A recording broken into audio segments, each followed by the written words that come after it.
السلام عليكم ورحمة الله وبركاته. الحمد لله.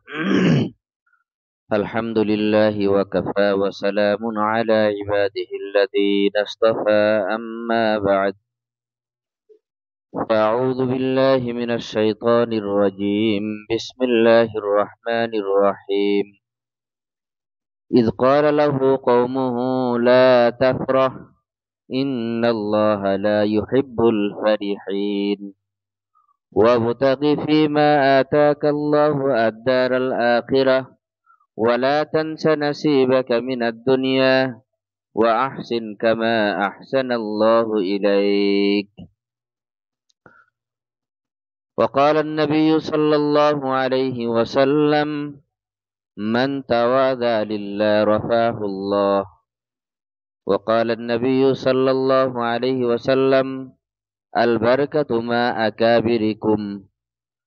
آمنت بالله صدق الله العلي العظيم وصدق رسوله النبي الكريم ونحن على ذلك لمن الشاهدين والشاكرين والحمد لله رب العالمين. رب اشرح لي صدري ويسر لي أمري واحلل عقدة من لساني يفقه قولي. سبحانك لا علم لنا إلا ما علمتنا إنك أنت العليم الحكيم. আলহামদুলিল্লাহ, আল্লাহ তাআলার বহুত বড় মেহেরবানি যে ফিতনা ফাসাদের সময় দুনিয়ার সমস্ত মাশগালা থেকে, ব্যস্ততা থেকে ফারেক করে সব গুজারির মাকসাদে আল্লাহর ঘর মসজিদে অবস্থানের নিয়তে আল্লাহ তাআলা আমাদেরকে আসার বসার তৌফিক দিয়েছেন। আল্লাহ তাআলা কবুল করেছেন। কালিমাতুশ শুকর আদায় করে আলহামদুলিল্লাহ। আমরা যত সময় মসজিদে অবস্থান করব ইতিকাফের নিয়ত করে নেই। কিসের নিয়ত? ইতিকাফের নিয়ত করে নেই। মসজিদে প্রবেশ করার দোয়া মনে থাকে, এই একটা জিনিস অনেক সময় আমিও ভুলে যাই। আলহামদুলিল্লাহ, আল্লাহ তাআলা এতটুকু আদত বানাইছেন, অভ্যাস তৈরি করে দিয়েছেন যে মসজিদ তো মসজিদ, কোনো ঘরে গেলে, কারো বাসায় গেলে, নিজের বাসায় ঢুকতে, কোথাও ঢুকতে মানে আল্লাহুম্মা ইফতাহ লি আবওয়াব রাহমাতিক, মসজিদের দোয়া এটা মনে পড়ে যায়। থানবী রহমতুল্লাহি আলাইহি বলছেন যে সুন্নাতের উপরে আমল করতে করতে এমন হালাত তৈরি হতে হবে যে শরিয়ত তবিয়ত বন যায়, শরিয়ত তবিয়ত বন যায়, সুন্নাত তবিয়ত বন যায়। মানে এটার জন্য আলাদা চেষ্টা করে আমলের দরকার নাই, মনে করাইতে হবে জোর করে মনকে, এটা যেন না হয়। মানে আমল করতে করতে এমন স্তরে চলে যেতে হবে যে শরিয়ত তবিয়তে পরিণত হবে, মানে স্বভাবে পরিণত হবে। তবিয়ত বুঝতে কষ্ট হচ্ছে। শরীয়তটা যেন আমার কি হয়, স্বভাবে পরিণত হয়ে যায়। মানে সুন্নাত যেন আমার স্বভাবে পরিণত হয়ে যায়, তবিয়তে পরিণত হয়ে যায়, আমার মেজাজের সাথে যেন সুন্নাতে একেবারে মিলে যায়। যদি না মিলাইতে পারি তাহলে কিন্তু আমল করতে কষ্ট হবে, ভুলে যাব। আর এটা প্রথম দিকে তো কষ্ট করে যে কোনো ইবাদত প্রথম দিনই যে শরীয়ত তবিয়ত হয়ে যাবে আর সুন্নাত স্বভাব হয়ে যাবে এমনটা তো না। প্রথমে আগে মেহনত করতে হবে, নফসের সাথে মুজাহাদা করতে হবে, সোহবত নিতে হবে।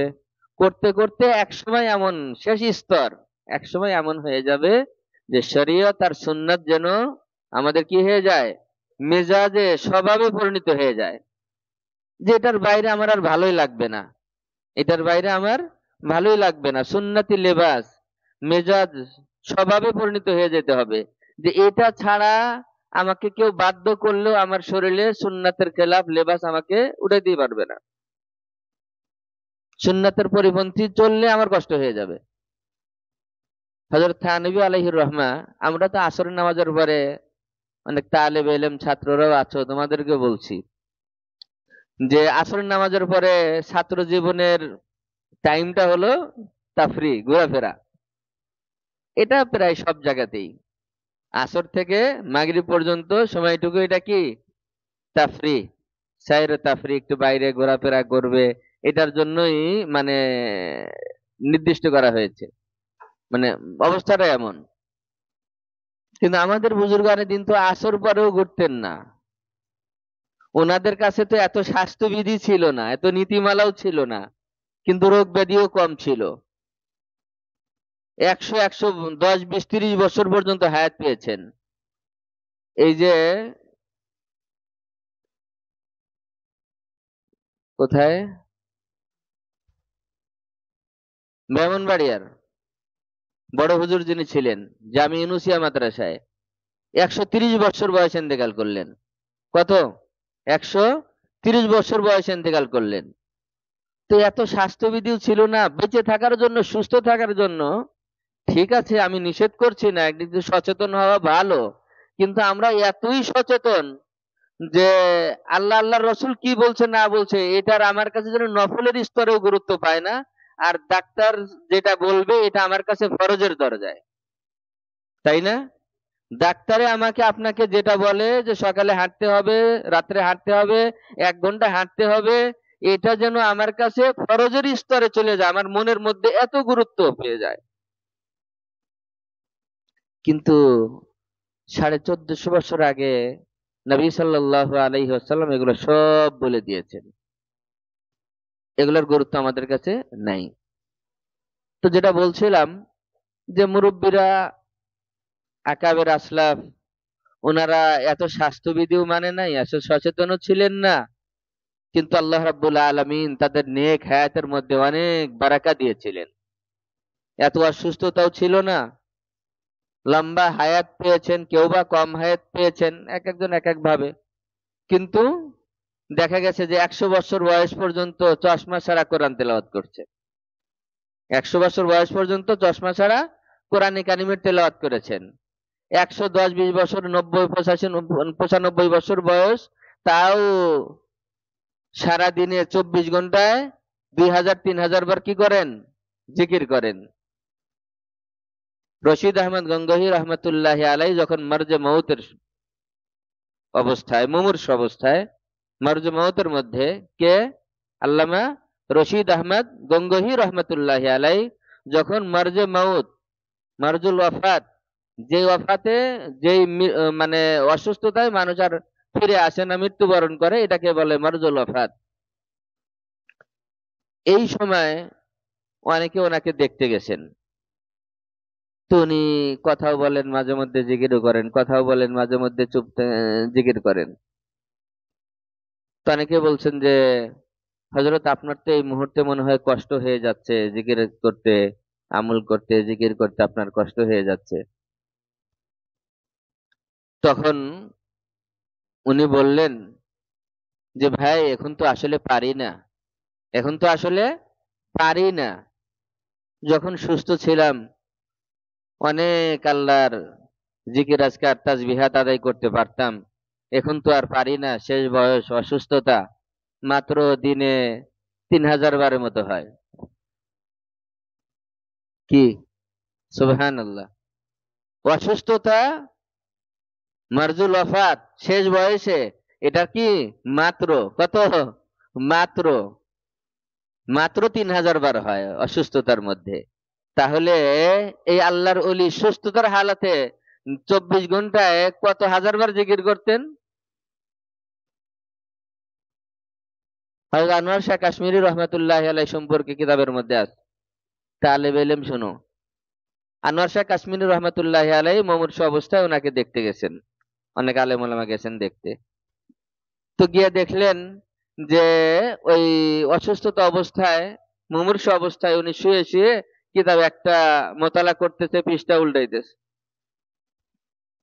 তো ওনার ভক্তরা যারা ওনাকে দেখতে গিয়েছেন বললেন যে हजरत किया मसला निकलना है हमको, बोलिए हम निकाल देते हैं।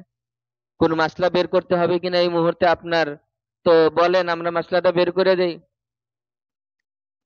আপনি তো অসুস্থ, অসুস্থ অবস্থায় কষ্ট হচ্ছে আপনার। তখন উনি উত্তর দিয়েছিলেন, ভাই ये भी तो एक मर्ज है, ये भी तो एक मर्ज है। এটাও তো আমাদের একটা অসুস্থতা, যে মোতালা করা যাবে না, এই করা যাবে না, সেই করা যাবে না।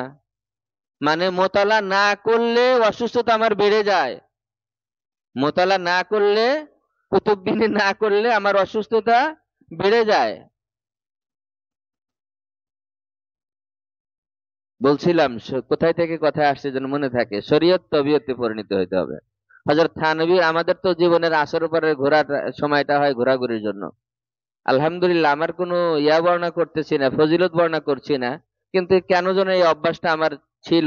আমি প্রথম ছাত্র জীবনের একেবারে শুরুর দিকে আসর পরে ঘুরেছি, কিন্তু ছাত্র জীবনের শেষ এবং শিক্ষক জীবনের প্রথম অংশগুলো আমি আসরের নামাজের পরে আমি লেখালেখি এবং সবচেয়ে গুরুত্বপূর্ণ লেখালেখি মোতালার কাজ করতাম আসরের নামাজের পরে।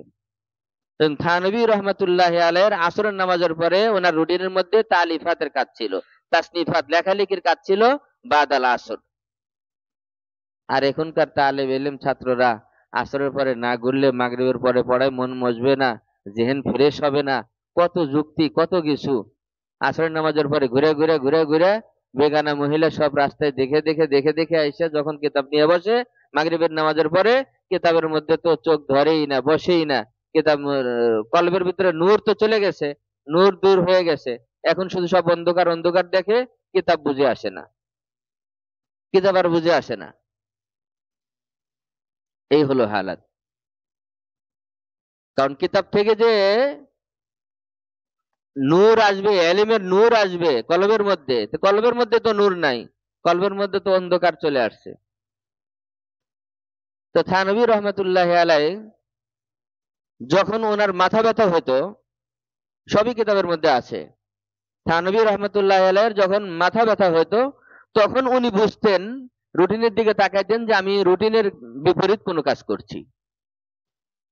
তখন উনি কি বুঝতেন যে আমি রুটিনের বাইরে আমি চলতেছি, এ কারণে আমার মাথার ব্যথা হচ্ছে। তখন উনি রুটিনটা দেখতেন, দেখে ঠিকই ধরে ফেলতেন যে এখন তো রুটিনে আমার এটা না, আমি এখন রুটিনের বাইরে কাজ করছি, তাই আমার কি হচ্ছে, মাথা ব্যথা হয়ে যাচ্ছে। আমাদের জীবনের তো কোনো রুটিনও নাই। এইটা হলো যে শরীয়ত কি হয়ে যাবে, স্বভাবে পরিণত হয়ে যেতে হবে। এমনি ইচ্ছা করে ডানটা যেন মসজিদে ঢুকতে আগে আসবে, বের হইতে বামটা আগে যাবে, সুন্নতি লেবাস পোশাক এতই ভালো লাগবে, এটার সাথে তবিয়ত স্বভাবে পরিণত হতে হবে যে এটা ছাড়া সে চলতেই পারবে না, এটা ছাড়া সে পড়তেই পারবে না, যত দামি পোশাকই হোক। আমি একটা মেজাজের উপরে চলি, আমার এই মেজাজের খেলাফ যদি 10,000 টাকা গজেরও কেউ আমাকে পাঞ্জাবির কাপড় দেয়, আর এটার মধ্যে যদি কি থাকে, চক্কর বক্কর থাকে, তা আমাকে তো পরাইতে পারবে না, আমাকে ইনশাল্লাহ এটা পরাইতে পারবে না। কারণ মেজাজে, মেজাজ থেকে এগুলো চলে গেছে।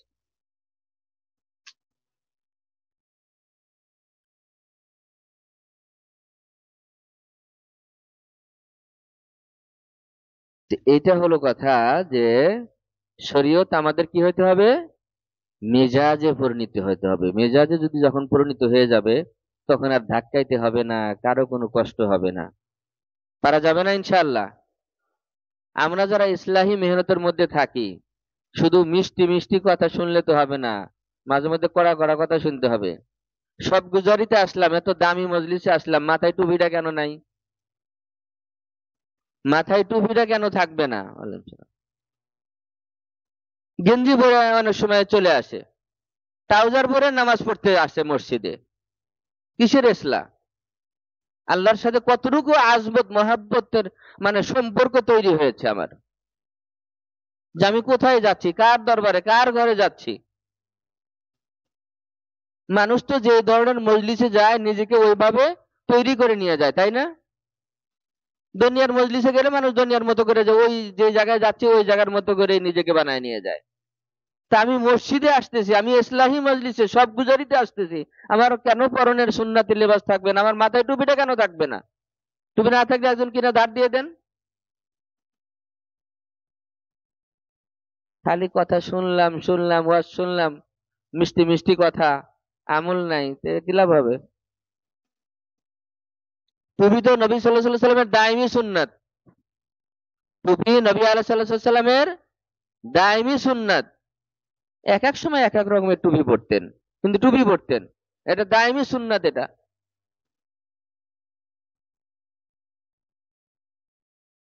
অনেকেই আছে সুন্নাতি লেবাস ভালো লাগে না, বাধ্যকতাও নাই। কারো অফিসে বাধ্যকতা থাকলে হয়তো বা ভিন্ন কথা, শরীয়তে কিছুটা ছাড় দিবে, তাও মানে জায়েজের মধ্যে থেকে, কিন্তু বাধ্যকতা নাই। কিন্তু তারপরেও এতদিন ওয়াজ শুনে, এতদিন ইসলাহি কথা শুনে, আলেম ওলামাদের সোহবতে থেকে আলেম ওলামার মতো হতে মন চায় না। তাফসিরে মারিফুল কোরআন খুলে দেখেন, আমি নিজের থেকে কোনো কিছু বলছি না। তাফসিরে মারিফুল কোরআন খুলে দেখেন যে মূসা আলাইহিস সালাতু ওয়াস সালামের সাথে যে জাদুকর তারা যে প্রতিযোগিতাতে আসছিল, প্রতিদ্বন্দ্বী হয়ে ময়দানে নেমেছিল, আল্লাহ রাব্বুল আলামিন যে তাদেরকে হেদায়েত দিয়ে দিলেন। ফেরাউনের পক্ষে, মূসা আলাইহিস সালামের বিপক্ষে জাদুর ময়দানে যারা জাদুতে বাজি ধরছিল, প্রতিযোগিতা করছিল, প্রতিদ্বন্দ্বী হয়েছিল, আল্লাহ রাব্বুল আলামিন এর ফেরাউনের এই পক্ষের, মূসা আলাইহিস সালামের বিপক্ষের জাদুকরদের কি দিয়ে দিলেন? হেদায়েত দিয়ে দিলেন। আছে না কোরআনে? আমানতু বিরব্বি মূসা ওয়া হারুন, সম্ভবত এমন আয়াত আছে যে আমি মূসা এবং হারুনের রবের উপর আমরা কি করলাম? ঈমান আনয়ন করলাম। ঈমান আনয়ন করার সাথে সাথে আল্লাহ রাব্বুল আলামিন তাদের দিলের মধ্যে এমন ঈমানকে মজবুত করে দিলেন, দীর্ঘদিন মেহনতের পরে না, কিন্তু ওই মজলিসেই আল্লাহ তাআলা সাথে সাথে ঈমানকে এত মজবুত করে দিলেন।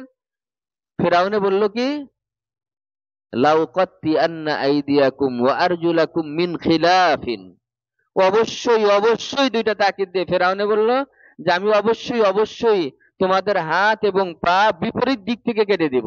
ডান হাত বাম পা, বাম পা ডান হাত, এটাকে বলে বিপরীত দিক থেকে তোমাদের হাত পা আমি কর্তন করব।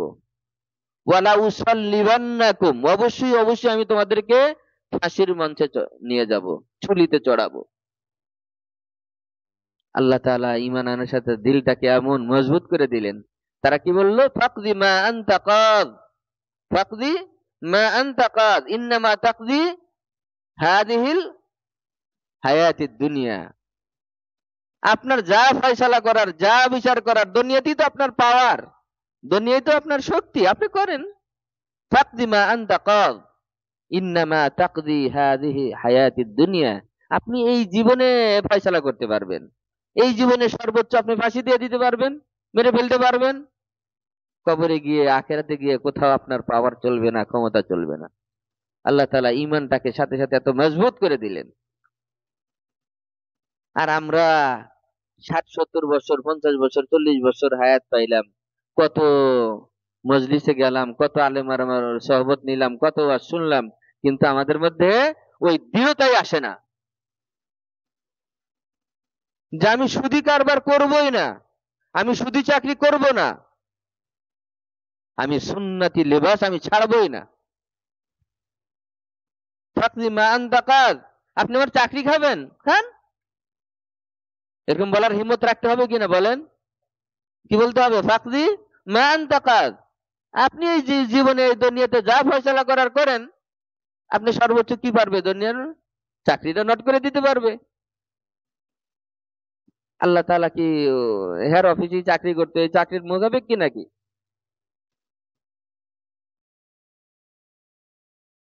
আমি কালো, আমাদের সবগুজারি মজলিসের যারা জিম্মাদার ওনাদের সাথে বৈঠক হয়েছিল, কিছু কারগুজারি শুনলাম। আলহামদুলিল্লাহ, আমাদের এই মজলিসও, আমাদের এই মজলিসও এমন আলহামদুলিল্লাহ ব্যক্তি আছেন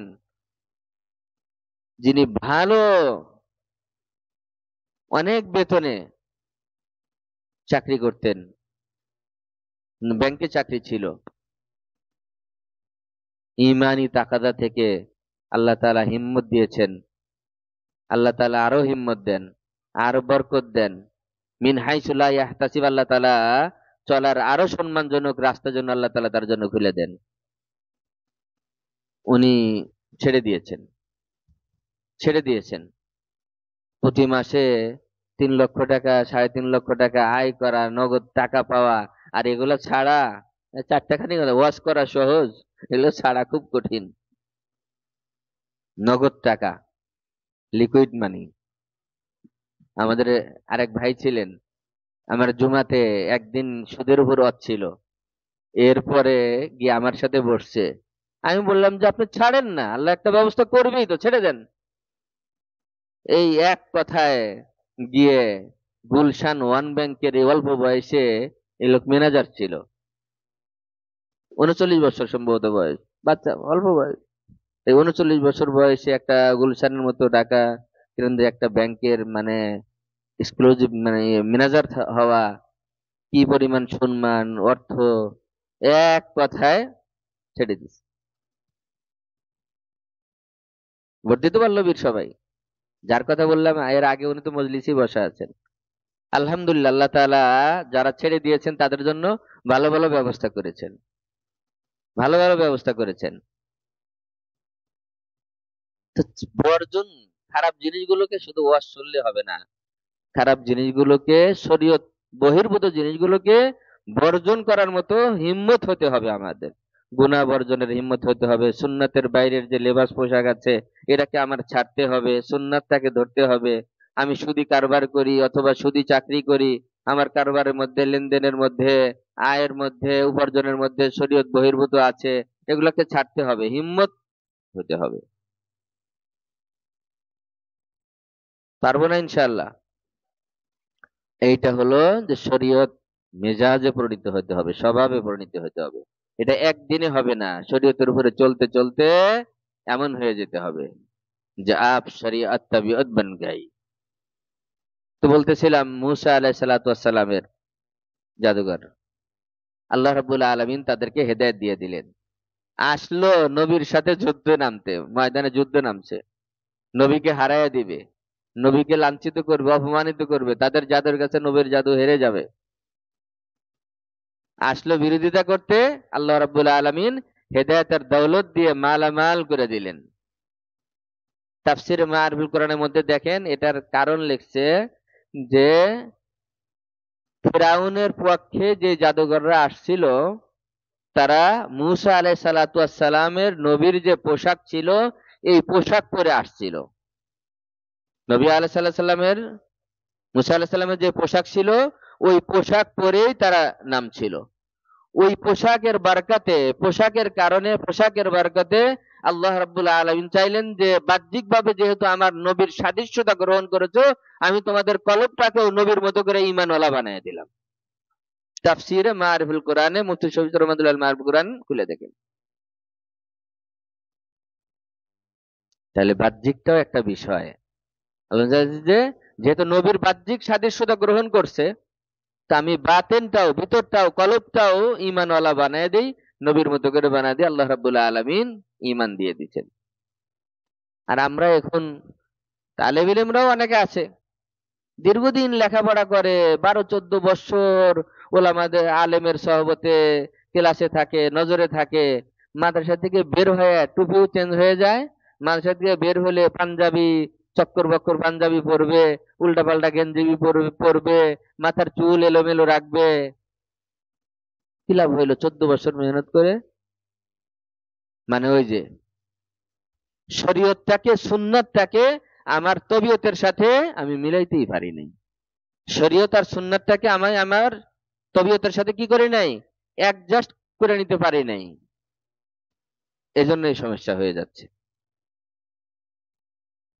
এজন্য আল্লাহর কাছে দোয়া করা দরকার যে আল্লাহ শরীয়তকে আমার মেজাজের সাথে মিলিয়ে দাও, সুন্নাতকে আমার মেজাজের সাথে মিলিয়ে দাও, সুন্নাতের প্রতি মহাব্বত দাও, সুন্নতি লেবাসের প্রতি মহাব্বত দাও, সুন্নতি পোশাকের প্রতি মহাব্বত দাও। আল্লাহর কাছে এগুলো চাওয়া উচিত, কারণ আল্লাহ না চাইলে তো হবে না, তাই না? কারো দিলের মধ্যে বসে গেছে, কারো দিলের মধ্যে বসে নাই, বসানোটাও আল্লাহই বসায় দিয়েছেন। যার দিলের মধ্যে বসে নাই, মেহনতের কম, আল্লাহ তাআলা তার দিলের মধ্যে দেয় নাই। এজন্য আল্লাহর কাছে এটা বেশি বেশি করে দোয়া করা উচিত। এজন্য এই দোয়া খুব বেশি বেশি আমরা পড়বো, আল্লাহুম্মা ইয়া মুকাল্লিবাল কুলুব সাব্বিত কলবি আলা দীনিক। আর বহু বচন সবাইকে মিলিয়ে নিয়ে পড়লে, আল্লাহুম্মা ইয়া মুকাল্লিবাল কুলুব সাব্বিত কুলুবানা আলা দীনিক। আল্লাহুম্মা, সবাই বলি আল্লাহুম্মা ইয়া মুকাল্লিবাল কুলুব সাব্বিত কুলুবানা আলা দীনিক। এই দোয়াটি হজে উমরায় গেলে মসজিদুল হারামে প্রবেশের এখানে মাঝে মধ্যে ওই যে স্ক্যানে লেখা ওঠে। এরপরে সাফা মারওয়ার সাইর সময় এখানেও এটা লেখা ওঠে। মানে আল্লাহ তাআলা যদি আসলে পরিবর্তন না দেন মানুষের, তাহলে তো আসলে খুব কঠিন। এজন্য আল্লাহর কাছে সবসময় হেদায়েত চাওয়া, দ্বীনের উপর ইস্তেকামত চাওয়া, এবং অহংকারী না হওয়া, আমলের উপরে যেন অহংকার না আসে। কত বুজুর্গ, কত মানুষ এই পৃথিবীতে, উল্টাটাও যেমন আছে, মানে এলোমেলো জীবন ছিল, এলোমেলো জীবন ছিল, সেই জীবন থেকে আল্লাহ তাআলা হেদায়েত দিয়ে আল্লাহর ওলি বানাইছেন। আবার অনেক আল্লাহর ওলি শেষ সময় বেলাইনে চলে গেছে, শেষ সময় বেলাইনে চলে গেছে। এই জন্য আল্লাহর কাছে ইস্তেকামত চাওয়া উচিত। আল্লাহ তাআলা আমাদেরকে ইস্তেকামত নসিব করেন।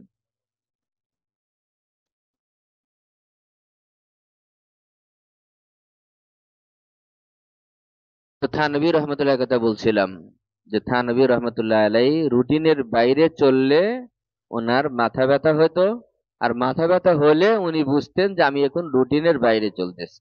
উনি রুটিন দেখে রুটিন অনুযায়ী চলতেন। তা আমাদের জীবনের কোনো নিজামুল আওকাত নাই, রুটিন নাই। আমাদের জীবনেরও নিজামুল আওকাত, রুটিন হওয়া উচিত। আমাদের আপনাদের প্রত্যেকের রুটিনে, ছাত্রদের এক রুটিন হবে, সাধারণদের আর একটা রুটিন হবে। প্রত্যেকেই যার যার অবস্থা অনুযায়ী, হালত অনুযায়ী আমাদের নিজামুল আওকাত 24 ঘন্টার একটা রুটিন বানিয়ে নেবেন। আমাদের তালেব ইলমদেরও বলা আছে, আপনাদেরও বলছি, এটা রুটিন করে নেন, যে আমি 24 ঘন্টা যার যার ব্যস্ততা অনুযায়ী, অফিসওয়ালা অফিসের মতো করে, নিজের ব্যবসা তার মতো করে, আপনি আপনার মতো করেই যখন যেটা পারবে এটা করে নেন। এবং ওই সময়টাতে ওই কাজটা করার চেষ্টা করেন, তাহলে সময়ের মধ্যে অনেক বারাকাত হবে, অল্প আমলের মধ্যে অনেক বারাকাত হবে। থানভী রহমতুল্লাহ আলাই, কাসেম নানতুই রহমতুল্লাহ আলাই তো সবচেয়ে বেশি কম হায়াত পেয়েছেন, 47-48 বছর। 47-48 বছর হায়াত পেয়েছেন কে? আল্লামা কাসেম নানতুবি রহমতুল্লাহ আলাই, দারুল দেওবন্দের প্রতিষ্ঠাতা। এই অল্প বয়সে আল্লাহর এই বান্দা কত কাজ করেছেন। ওনার তাসনিফাত, ওনার লেখনী, তালিফাত, কিতাবাদি, ওনার দ্বীনি খাদমাত, এগুলো দেখলে যেন মনে হবে যে উনি 1000 বছর হায়াত পেয়েছিলেন। মানে আল্লাহ তাআলা অল্প সময়ের মধ্যে, হায়াতের মধ্যে ওনার এত বারাকাত দিয়েছিলেন। এই জন্য বরকত একটা ভিন্ন জিনিস, বরকত দেখা যায় না। বরকত কি করা যায় না? দেখা যায় না। যেটা দেখা যায় না এটারই দাম বেশি, যেটা দেখা যায় না এটারই কি বেশি? দাম বেশি। রূহ দেখা যায়? দেখা যায় না। বডি তো দেখা যায়, কলবও দেখা যায়, কিন্তু সবচেয়ে দামি জিনিস কি? একটা হলো জেসমে ইনসানি, এটার ভিতরে একটা দামি জিনিস আছে, এটার একটা দেহ আছে, বডি আছে, আকৃতি আছে, সেটা হলো কলব। আর দেখা যায় না যে এই জিনিসটা, এটা সবচেয়ে বেশি দামি, সেটা হলো রূহ। আমি গত জুমাতেও বলেছিলাম যে ইয়াকিন কয় প্রকার? 3 প্রকার। বিশ্বাস, এই যে আমরা করি না, বিশ্বাস করছি, বিশ্বাস কয় প্রকার? 3 প্রকার। ইলমুল ইয়াকিন, আইনুল ইয়াকিন, এই 2 প্রকার ইয়াকিনের কথা আল্লাহ রাব্বুল আলামিন কোরআনে কারিমের কোন সূরায় বলেছেন? সূরাতুত তাকাসুর। সূরাতুত তাকাসুরের মধ্যে আল্লাহ তাআলা বলছেন ইলমুল ইয়াকিন, আইনুল ইয়াকিন, 2 প্রকার ইয়াকিনের কথা। আরেক প্রকারের ইয়াকিনের কথা কোরআনে আসছে হাক্কুল ইয়াকিন। কি? হাক্কুল ইয়াকিন। ইলমুল ইয়াকিন কাকে বলে? ইলমুল ইয়াকিন মানে হলো জেনে শুনে বিশ্বাস করা, জেনে শুনে বিশ্বাস করা, এটা হলো কি? ইলমুল ইয়াকিন। মানে ইলমের মাধ্যমে আমি বিশ্বাস করলাম, মানে জেনে বিশ্বাস করে নিয়েছি, দেখি নাই তাও বিশ্বাস করেছি। আরেক প্রকার হলো কি? আইনুল ইয়াকিন, মানে চোখে দেখে বিশ্বাস করা, চোখে দেখে কি করা? বিশ্বাস করা, এটা হলো আইনুল ইয়াকিন। চোখে দেখলাম, আইনুন মানে আখ, চোখ, চোখে দেখছি বিশ্বাস করছি।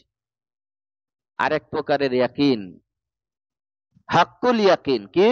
হাক্কুল ইয়াকিন।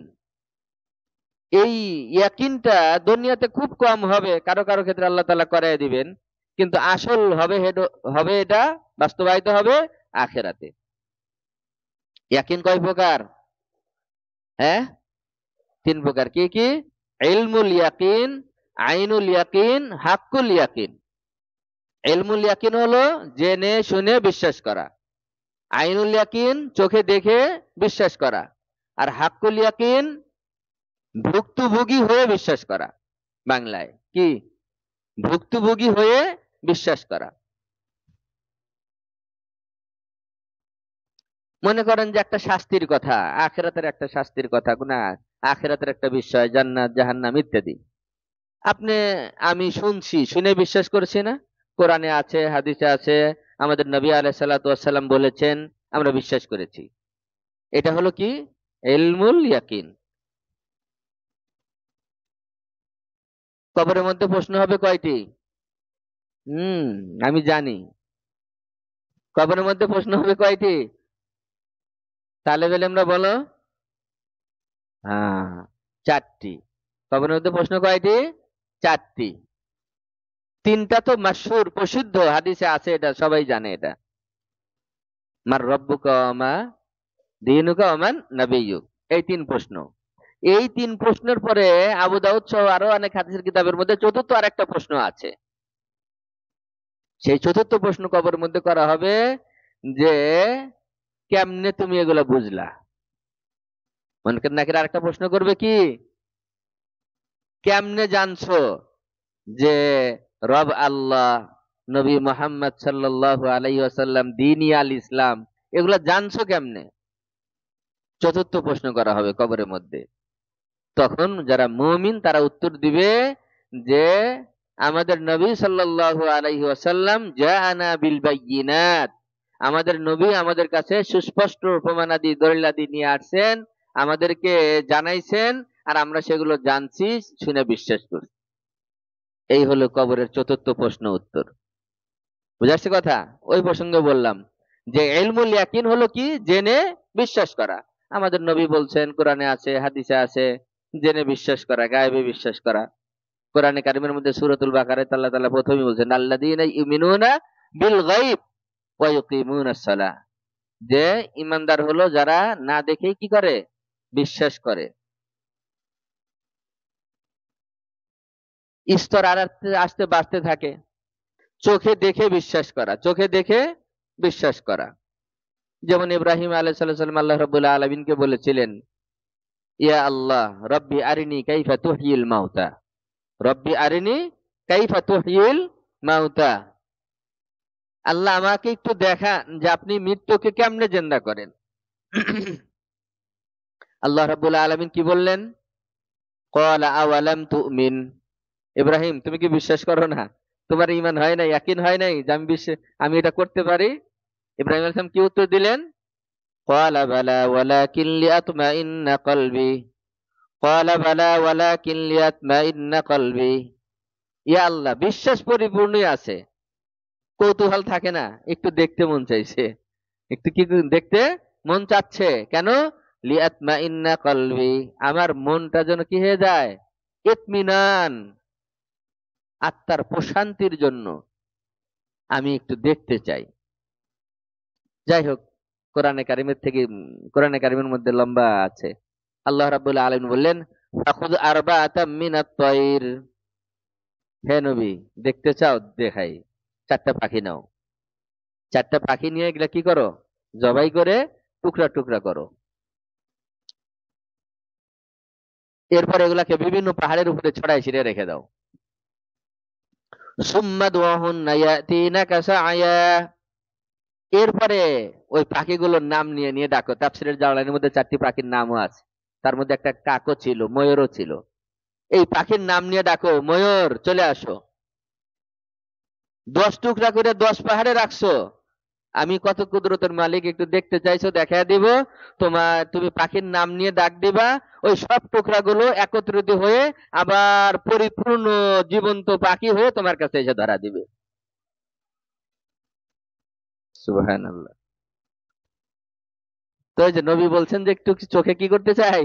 দেখতে চাই, ইতমিনানে কলব, একটু কৌতূহল, একটু দেখতে চাই তুমি কেমনে করো, তো আল্লাহ তাআলা দেখাই দিয়েছে। মুসা আলাইহিস সালাতু ওয়াস সালাম আল্লাহ রাব্বুল আলামিনকে বললেন যে আল্লাহ, আমিও একটু তোমার সাথে সাক্ষাৎ করতে চাই, দেখতে চাই। আল্লাহ রাব্বুল আলামিন মুসা আলাইহিস সালামকে কি বললেন? উনদুর ইলাল জাবাল, পাহাড়ের দিকে দেখো, পাহাড়ের ওপর তাকাও, পাহাড়ের আইন ইস্তাকাররা মাকানাহু ফাসাউফা তারানি। আমি তাজাল্লি দিব শুধু, আমি কি দিব? তাজাল্লি দিব, আমার নূরটা ঢেলে দিব। যদি পাহাড় নিজের জায়গায় স্থির থাকতে পারে তাহলে তুমি আমার দেখতে পারবা। তুমি তো পাহাড়ের থেকে শক্তিশালী না, পাহাড়ি নিজের জায়গায় স্থির থাকতে পারবে না।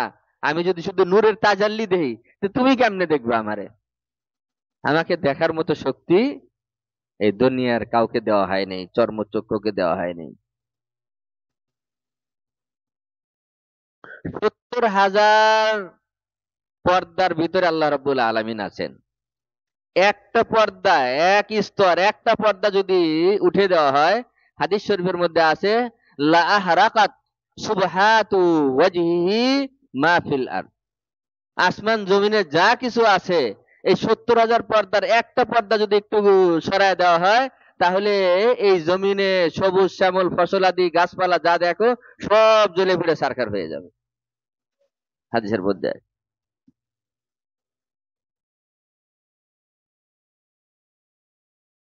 আলহামদুলিল্লাহ, আলহামদুলিল্লাহ। আল্লাহ তাআলার কিভাবে শুকরগুজার হব, কিভাবে শুকরিয়া আদায় করব। আল্লাহর কাছে খুব ক্ষমা চাইতেছি যে আল্লাহ, তুমি এত নিদর্শন দেখাইলা, ওই পরিমাণ ঈমানও বাড়ায়া দাও, ইয়াকিনও বৃদ্ধি করে দাও। আল্লাহ রাব্বুল আলামিন ওই জাবালে তাজাল্লি, মুসা আলাইহিস সালাম বলছেন না যে আমি তাজাল্লি দেব শুধু পাহাড়ের উপরে, ওই জাবালে তাজাল্লিকে আল্লাহ রাব্বুল আলামিন দেখাইছেন। তাজাল্লির পাহাড় আল্লাহ রাব্বুল আলামিন দেখাইলেন। মুসা আলাইহিস সালাতু ওয়াস সালাম যে পাহাড়ের উপরে 40 দিন ইতিকাফ করেছেন, আল্লাহ তাআলা ওই গুহার মধ্যেও নামাইছেন, ওই মসজিদে নামাজ পড়াইছেন, আল্লাহ তাআলা ওই পাহাড়ের উপরে উঠাইছেন। সুবহানাল্লাহ। এই জন্য এখান থেকে 40-এর একটা একটা বিশেষত্ব আছে। যে কোনো ইবাদতের মধ্যে, মেহনতের মধ্যে এই যে চিল্লা লাগায় না 40, এবং পীর সাহেবের দরবারে অনেকে গিয়ে 40 দিন চিল্লা কাশি বলে। 40-এর একটা আলাদা বারকাত আছে। অনেক সময় আমলের মধ্যে দেওয়া হয় 40 দিন এটা কন্টিনিউ করতে হবে, 40 দিন এটা করলে এই হবে।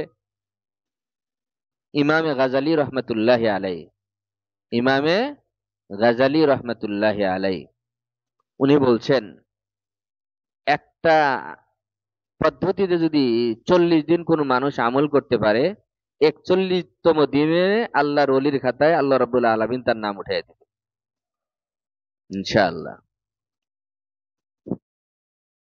কি সেটা? ইমাম গাজালি রহমতুল্লাহ আলাই বলেন, মুতু ক্বাবলা আন তামুতু ওয়া হাসিবু ক্বাবলা আন তুহাসাবু। এই কথাটির উপরে, কিতাবের এই কথার উপরে আমল করার একটা পদ্ধতি উনি বলে দিলেন। বললেন যে এই পদ্ধতিটার উপরে যদি এটার উপরে আমল করে 40 দিন, তাহলে 41তম দিনে আল্লাহর ওলির খাতায় তার নাম উঠে যাবে। সেটা হলো প্রতি রাত্রে ঘুমানোর আগে, প্রতি রাত্রে ঘুমানোর আগে মৃত্যুর মুরাকাবা করা। মৃত্যুর কি করা? মুরাকাবা, কল্পনা জল্পনা করা, চিন্তা করা। চোখটা বন্ধ করে মশারির মধ্যে গিয়ে লাইট টাইট বন্ধ করে ঘুমানোর আগে যে আমি এখন মারা গেলাম, হাসপাতালে ছিলাম, হাসপাতালে মরে গেছি, বা এখানে মৃত্যুবরণ করছি, আমাকে নিয়ে এসে গ্যারেজে রাখা হলো, আত্মীয় স্বজন লোকজন আসলো দেখতে, এই গ্যারেজ থেকে বিদায় আমাকে গরম পানি শরীরের উপর ঢালছে, আমি কোনো কথাই বলতে পারছি না, এইভাবে আমাকে গোসল করানো হলো, কাফন দেওয়ানো হলো, এরপরে সবাই নিয়ে আমাকে কবরস্থ করে সবাই রেখে চলে আসলো। এই জিনিসটাকে প্রতিদিন রাত্রে মুরাকাবা করা, মৃত্যুর মুরাকাবাতুল মাউত, মৃত্যুর কি করা? মুরাকাবা করা। আর দ্বিতীয় বিষয় উনি বলেন ওয়াহাসিবু ক্বাবলা আন তুহাসাবু, আমলের হিসাব করা। প্রতি রাত্রে কি করবে? আমলের মুহাসাবা করবে।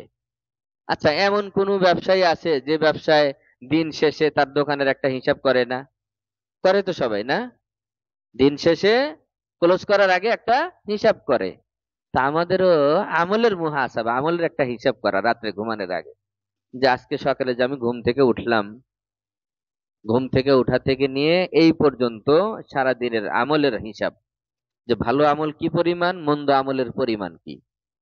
উনি বলেন যে যদি ভালো আমলের পরিমাণ বেশি হয়, ফাশাকার আল্লাহ, আল্লাহর শুকর আদায় করবে। আর যদি মন্দ আমলের পরিমাণ বেশি হয়, তাহলে কি করবে? ফাস্তাগফারা, আল্লাহর কাছে ইস্তেগফার করবে।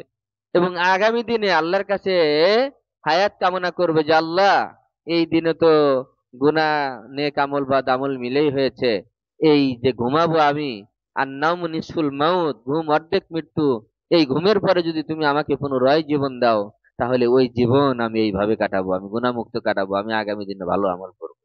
এই ধরনের একটা নিয়ত করে ঘুমায়া যাবে। আমলের মুহাসাবা করবে, যদি ভালো আমল বেশি হয় আল্লাহর শুকর আদায় করবে, মন্দ আমল যদি বেশি হয় ওই দিনে, তাহলে কি করবে? ফাস্তাগফারা, আল্লাহর কাছে ইস্তেগফার করে আগামী দিনে হায়াত পাইলে ঘুম থেকে যদি আল্লাহ জাগায়া দেন, ভালো নেক আমল বেশি করার প্রতিজ্ঞা করে ঘুমাবে। এইভাবে যদি 40 দিন কেউ কন্টিনিউ করতে পারে, তাহলে 41তম দিনে আল্লাহর ওলির খাতায় তার নাম উঠে যাবে। এমনিতে বোঝা যায় যে আল্লাহর ওলি খাতাতে এমনি নাম উঠে যায়। 40 দিন এইভাবে কন্টিনিউস করলে তার ভিতরে তো আমলের অনেক উন্নতি হবে, মৃত্যুর অনেক ভয় আসবে, গুনাহ অনেক ছেড়ে যাবে, ঠিক না? আল্লাহর ওলি হয়ে যাবে। শোনেন, একটা জিনিস আমাদের মধ্যে ভুল বুঝাবুঝি আছে। মানুষ মনে করে যে আল্লাহর ওলি হলে সে গুনাহ করবে না। না, আল্লাহর ওলিরও গুনাহ হতে পারে। আল্লাহর ওলি হওয়ার আগেও হতে পারে, পরেও হতে পারে। মাসুমিন, মাসুমিন একমাত্র হলো আম্বিয়া ইকরাম, মানে নিষ্পাপ, যাদের গুনাহ নাই, কবলান নবুয়ত নাই, বাদান নবুয়ত নাই। এটা ইসলামী আকীদা, এটা বিশ্বাস করতেই হবে যে কবলান নবুয়ত, বাদান নবুয়ত, গুনাহ নাই, গুনাহ মুক্ত, মাসুমিন, নিষ্পাপ জাতি হলো, নিষ্পাপ হলো একমাত্র কে? আম্বিয়া ইকরাম। আল্লাহ তাআলা তাদের সব মাফ করে দিয়েছেন। আর কোন পীর, মাশায়েখ, গাউস, কুতুব, আব্দুল কাদের জিলানী যাই বলেন, কেউ মাসুম? এই আকীদা রাখাই যাবে না, এই আকীদা রাখাই যাবে না। মানুষ মাত্রই ভুল, ভুল হতে পারে তার। তো গুনাহ হবে, মানুষ গুনাহ মুক্ত না, আল্লাহর ওলিরাও গুনাহ মুক্ত না, গুনাহ হবে। কিন্তু আল্লাহর ওলি হওয়ার বৈশিষ্ট্য হলো যে গুনাহ হওয়া মাত্রই তওবা করবে। গুনাহ হওয়া মাত্রই তওবা করবে, গুনাহ হওয়ার সাথে সাথেই তওবা করে ফেলতে হবে, গুনাহ হওয়ার সাথে সাথে তওবা করবে। এজন্য গুনাহ করাটা তো একটা গুনাহ, অন্যায়। গুনার পরে তওবা না করা আরেকটা গুনাহ, তওবার মধ্যে বিলম্ব করা আরেকটা গুনাহ। তাহলে কয়টা গুনাহ হয়ে যায় তখন? প্রথম গুনাহটা তো শয়তানের ধোঁকায়, নফসের ধোঁকায়, জানতে অজান্তে হয়ে যায়। কিন্তু পরবর্তীগুলো আমরা ইচ্ছাকৃতভাবে দেরি করি, যে তওবা করে যদি আবার গুনাহ হয়ে যায়, তওবা করলাম যদি আবার গুনাহ হয়ে যায়। তওবা করার সময় গুনাহের কোনো জল্পনা, খুব ভালো করে বুঝি, তওবা করার সময় কোনো গুনাহের জল্পনা, কল্পনা, ইচ্ছা মনের কোনায়ও থাকতে পারবে না। হ্যাঁ, ওই গুনাহ যদি আবারও হয়ে যায়, আবারও 10-12 হয়ে যায়, তবু ওই তওবা তওবায়ে নাসুহা হবে। কথা কি বুঝতে পারলাম? তওবা করার সময় গুনাহ করার জল্পনা, কল্পনা মনের কোনায়, দিলের কোনায় কোথাও থাকবে না। তওবার সময় ফ্রেশ তওবা, একবারে লজ্জিত হয়ে তওবা করছি যে আল্লাহ, যেটা করছি ঠিক করি নাই, আমি তওবা করছি, আর করব না। এই যে আর করব না জবানে বলছি, এটাই দিলের হালাত। ওই মুহূর্তে গুনাহের কোনো জল্পনা কল্পনা নাই। আবার 1 মাস পরে গুনাহ হয়েছে, 6 মাস পরে আবার গুনাহ হয়েছে, হতে পারে। আল্লাহ তাআলা আবারও যদি এইভাবে তওবা করে, আল্লাহ আবারও মাফ করবেন। কিন্তু তওবার সময় যেন দিলের মধ্যে এমন না থাকে যে আবার হইতেও পারে, আবার করতেও পারি, এটা যেন রাখা যাবে না। আমরা কোরআন পড়ি, কিন্তু কোরআনের তো গভীরতা অমুক, এলেমের গভীরতা না থাকার কারণে এটা বুঝি না। কোরআনে কারিমের মধ্যে আল্লাহ রাব্বুল আলামিন বলেছেন, ওয়াল্লাযীনা ইযা ফাআলু ফাহিশাতান আও যালামু আনফুসাহুম যাকারুল্লাহ ফাস্তাগফিরু লিযুনুবিহিম ওয়া মান ইয়াগফিরুয যুনুবা ইল্লাল্লাহ ওয়া লাম ইউসিররু আলা মা ফাআলু ওয়া হুম ইয়ালামুন। সূরা আলী ইমরান। এই যে কোরআনের এই এতটুকু আমি বোঝাতে চাচ্ছি, আল্লাহ তাআলা কি বলেন? ওয়া লাম ইউসিররু আলা মা ফাআলু, যেটা করেছে এটা আবার ইসরার করবে না, ওইটা দ্বিতীয়বার করবে না। ওয়ালাম ইউসিররু আলা মা ফাআলু ওয়া হুম ইয়ালামুন, জেনে বুঝে যেটা করছিল এটা আর করবে না। এই জায়গায় তাফসিরের মধ্যে আজীব তাফসির। এই তাফসির যেদিন আমি পড়ছি শুনছি, ওই দিন থেকে দিলের মধ্যে একটা আত্মার প্রশান্তি লাভ হয়ে গেছে আমার, যে আল্লাহ মাফ করবেন, তাহলে আল্লাহ তাহলে মাফ করবেন। এই আয়াতের মধ্যে বলা হয়েছে ওয়ালাম ইউসিররু আলা মা ফাআলু, যেটা করছে এটা আবার আর করবে না, জেনে বুঝে আর করবে না। আমরা তো অনেক সময় তওবা করে জীবনে ওইটা আবারও করি না? তওবা করি, লজ্জিত হয়ে আবার ওটা করি, আবার ওটা করি। তাহলে আমাদের উপায় কি? তাফসীরের মধ্যে লেখে যে, খুব ভালো করে মন দিয়ে বুঝি, তালেবে ইলমরা বুঝো, সবার জন্য দরকার, যে একটা গুনাহ করলাম, গুনাহ করার পরে যদি প্রকৃত তওবায়ে নাসুহা যেটাকে বলে, 3 শর্তে যে তওবা হয় তওবায়ে নাসুহা, এই তওবায়ে নাসুহা যদি করতে পারি, আল্লাহ রাব্বুল আলামিন ফেরেশতাদের মাধ্যমে ওই জায়গাটাকে কি করে দেয়? মুছে দেন। ওই জায়গাটা মুছে দেন। হাদিসের মধ্যে আসছে, হাদিস থেকে হাদিস আসছে, আমার আরো কিছু কথা বলতে হবে, সময় নেই। যে হাদিসের মধ্যে আছে, ইযা তাবাল আবদু ইযা তাবাল আবদু আনসাল্লাহু জাওয়ারিহাহু ওয়া মাকানাহু, যখন কোনো বান্দা তওবা গুনাহ করার পরে লজ্জিত হয়ে তওবা করে, আল্লাহ রাব্বুল আলামিন তার অঙ্গ প্রত্যঙ্গকে ভুলায় দেন। যে অঙ্গের দ্বারাই, জবানের দ্বারাই গুনাহ করছে, হাতের দ্বারাই গুনাহ করছে, লজ্জাস্থান দ্বারাই গুনাহ করছে, যে অঙ্গদের দ্বারাই গুনাহ করছে, আল্লাহ রাব্বুল আলামিন আনসাল্লাহু জাওয়ারিহাহু, আল্লাহ রাব্বুল আলামিন যে অঙ্গের মাধ্যমে গুনাহ হয়েছে ওই অঙ্গটাকে ভুলায় দেন। আরো হাদিস শুনেন, ওয়া আনসাল্লাহুল হাফাযাতা, আল্লাহ রাব্বুল আলামিন কিরামান কাতিবিন, মালাইকুল হাফাযা, যে ফেরেশতা ওই বান্দার সংরক্ষণের জন্য, হেফাজতের জন্য সাথে সব সময় থাকে, আল্লাহ রাব্বুল আলামিন ওই ফেরেশতাকে ভুলায় দিবেন। ফেরেশতাকে কি করে দিবেন? ভুলায় দিবেন। ফেরেশতা তো লিখতেই পারবে না, ভুলে গেলে কেমনে লেখে? ফেরেশতা এটাকে গুনাহ হিসেবে লিখতে পারবে না, আল্লাহ তাআলা এটা ভুলায় দিবেন। ওয়া আনসাল্লাহুল হাফাযাতা। এবং এরপরে হাদিসের যে শব্দ আছে সেটা হলো যে, যেই জায়গার উপরে বিচরণ করে বসে উঠে চলে গুনাহ করেছে, আল্লাহ রাব্বুল আলামিন ওই জায়গাটাকেও ভুলায় দিবেন। সব ভুলে যাবে, সবাই ভুলে যাবে। কিয়ামতের ময়দানে ওই গুনাহ করছে ওই বান্দা, এমন কোন সাক্ষী কিয়ামতের ময়দানে আল্লাহ রাখবেন না। গুনার সাক্ষী কে দিবে? দাস্তাগুয়াদ মানচুনি কি আছে? লাব্বাগুয়াদ মানচুনি বুসিদাম। কিয়ামতের দিন মানুষের এই জবান বলবে কাকে কি করছে। দাস্তাগুয়াদ, হাত সাক্ষী দিবে কাকে ধরছিল, কাকে কি করছিল। তাহলে কিয়ামতের ময়দানে সাক্ষী হবে কি কি? হাত, পা, অঙ্গ প্রত্যঙ্গ, জমিন, যে জমিনের উপর বিচরণ করে গুনাহ করে, এগুলা সাক্ষী হবে। ফেরেশতা সাক্ষী দিবে যে আল্লাহ তোমার এই বান্দাই গুনাহ করছে। ঠিক আছে? আল্লাহ রাব্বুল আলামিন কিয়ামতের ময়দানে যারা যারা সাক্ষী হতে পারে এই মামলার, সবাইকে ভুলায় দিবেন। তাহলে এই বান্দা যে গুনাহ করছে এটার কোনো সাক্ষী থাকবে না, কোনো সাক্ষী থাকবে না। তো এইভাবে যখন যদি কেউ তওবা করে, ওই কোরআনের আয়াতটা বোঝানোর জন্য বলছি, ওয়ালাম ইউসিররু, যে গুনাহের পরে গুনাহ করলে এটাকে বলে ইসরার। কিন্তু গুনাহের পরে যদি ওই খাঁটি দিলে ওই তওবা করে, তো তওবা করার পরে ওই জায়গা সব মুছে সুছে সব শেষ হয়ে যায়, এরপরে যখন আবার গুনাহ করবে এটাকে ইসরারের মধ্যে পড়বে না। সুবহানাল্লাহ। বুঝে নাই মনে হয় অনেকে এটা।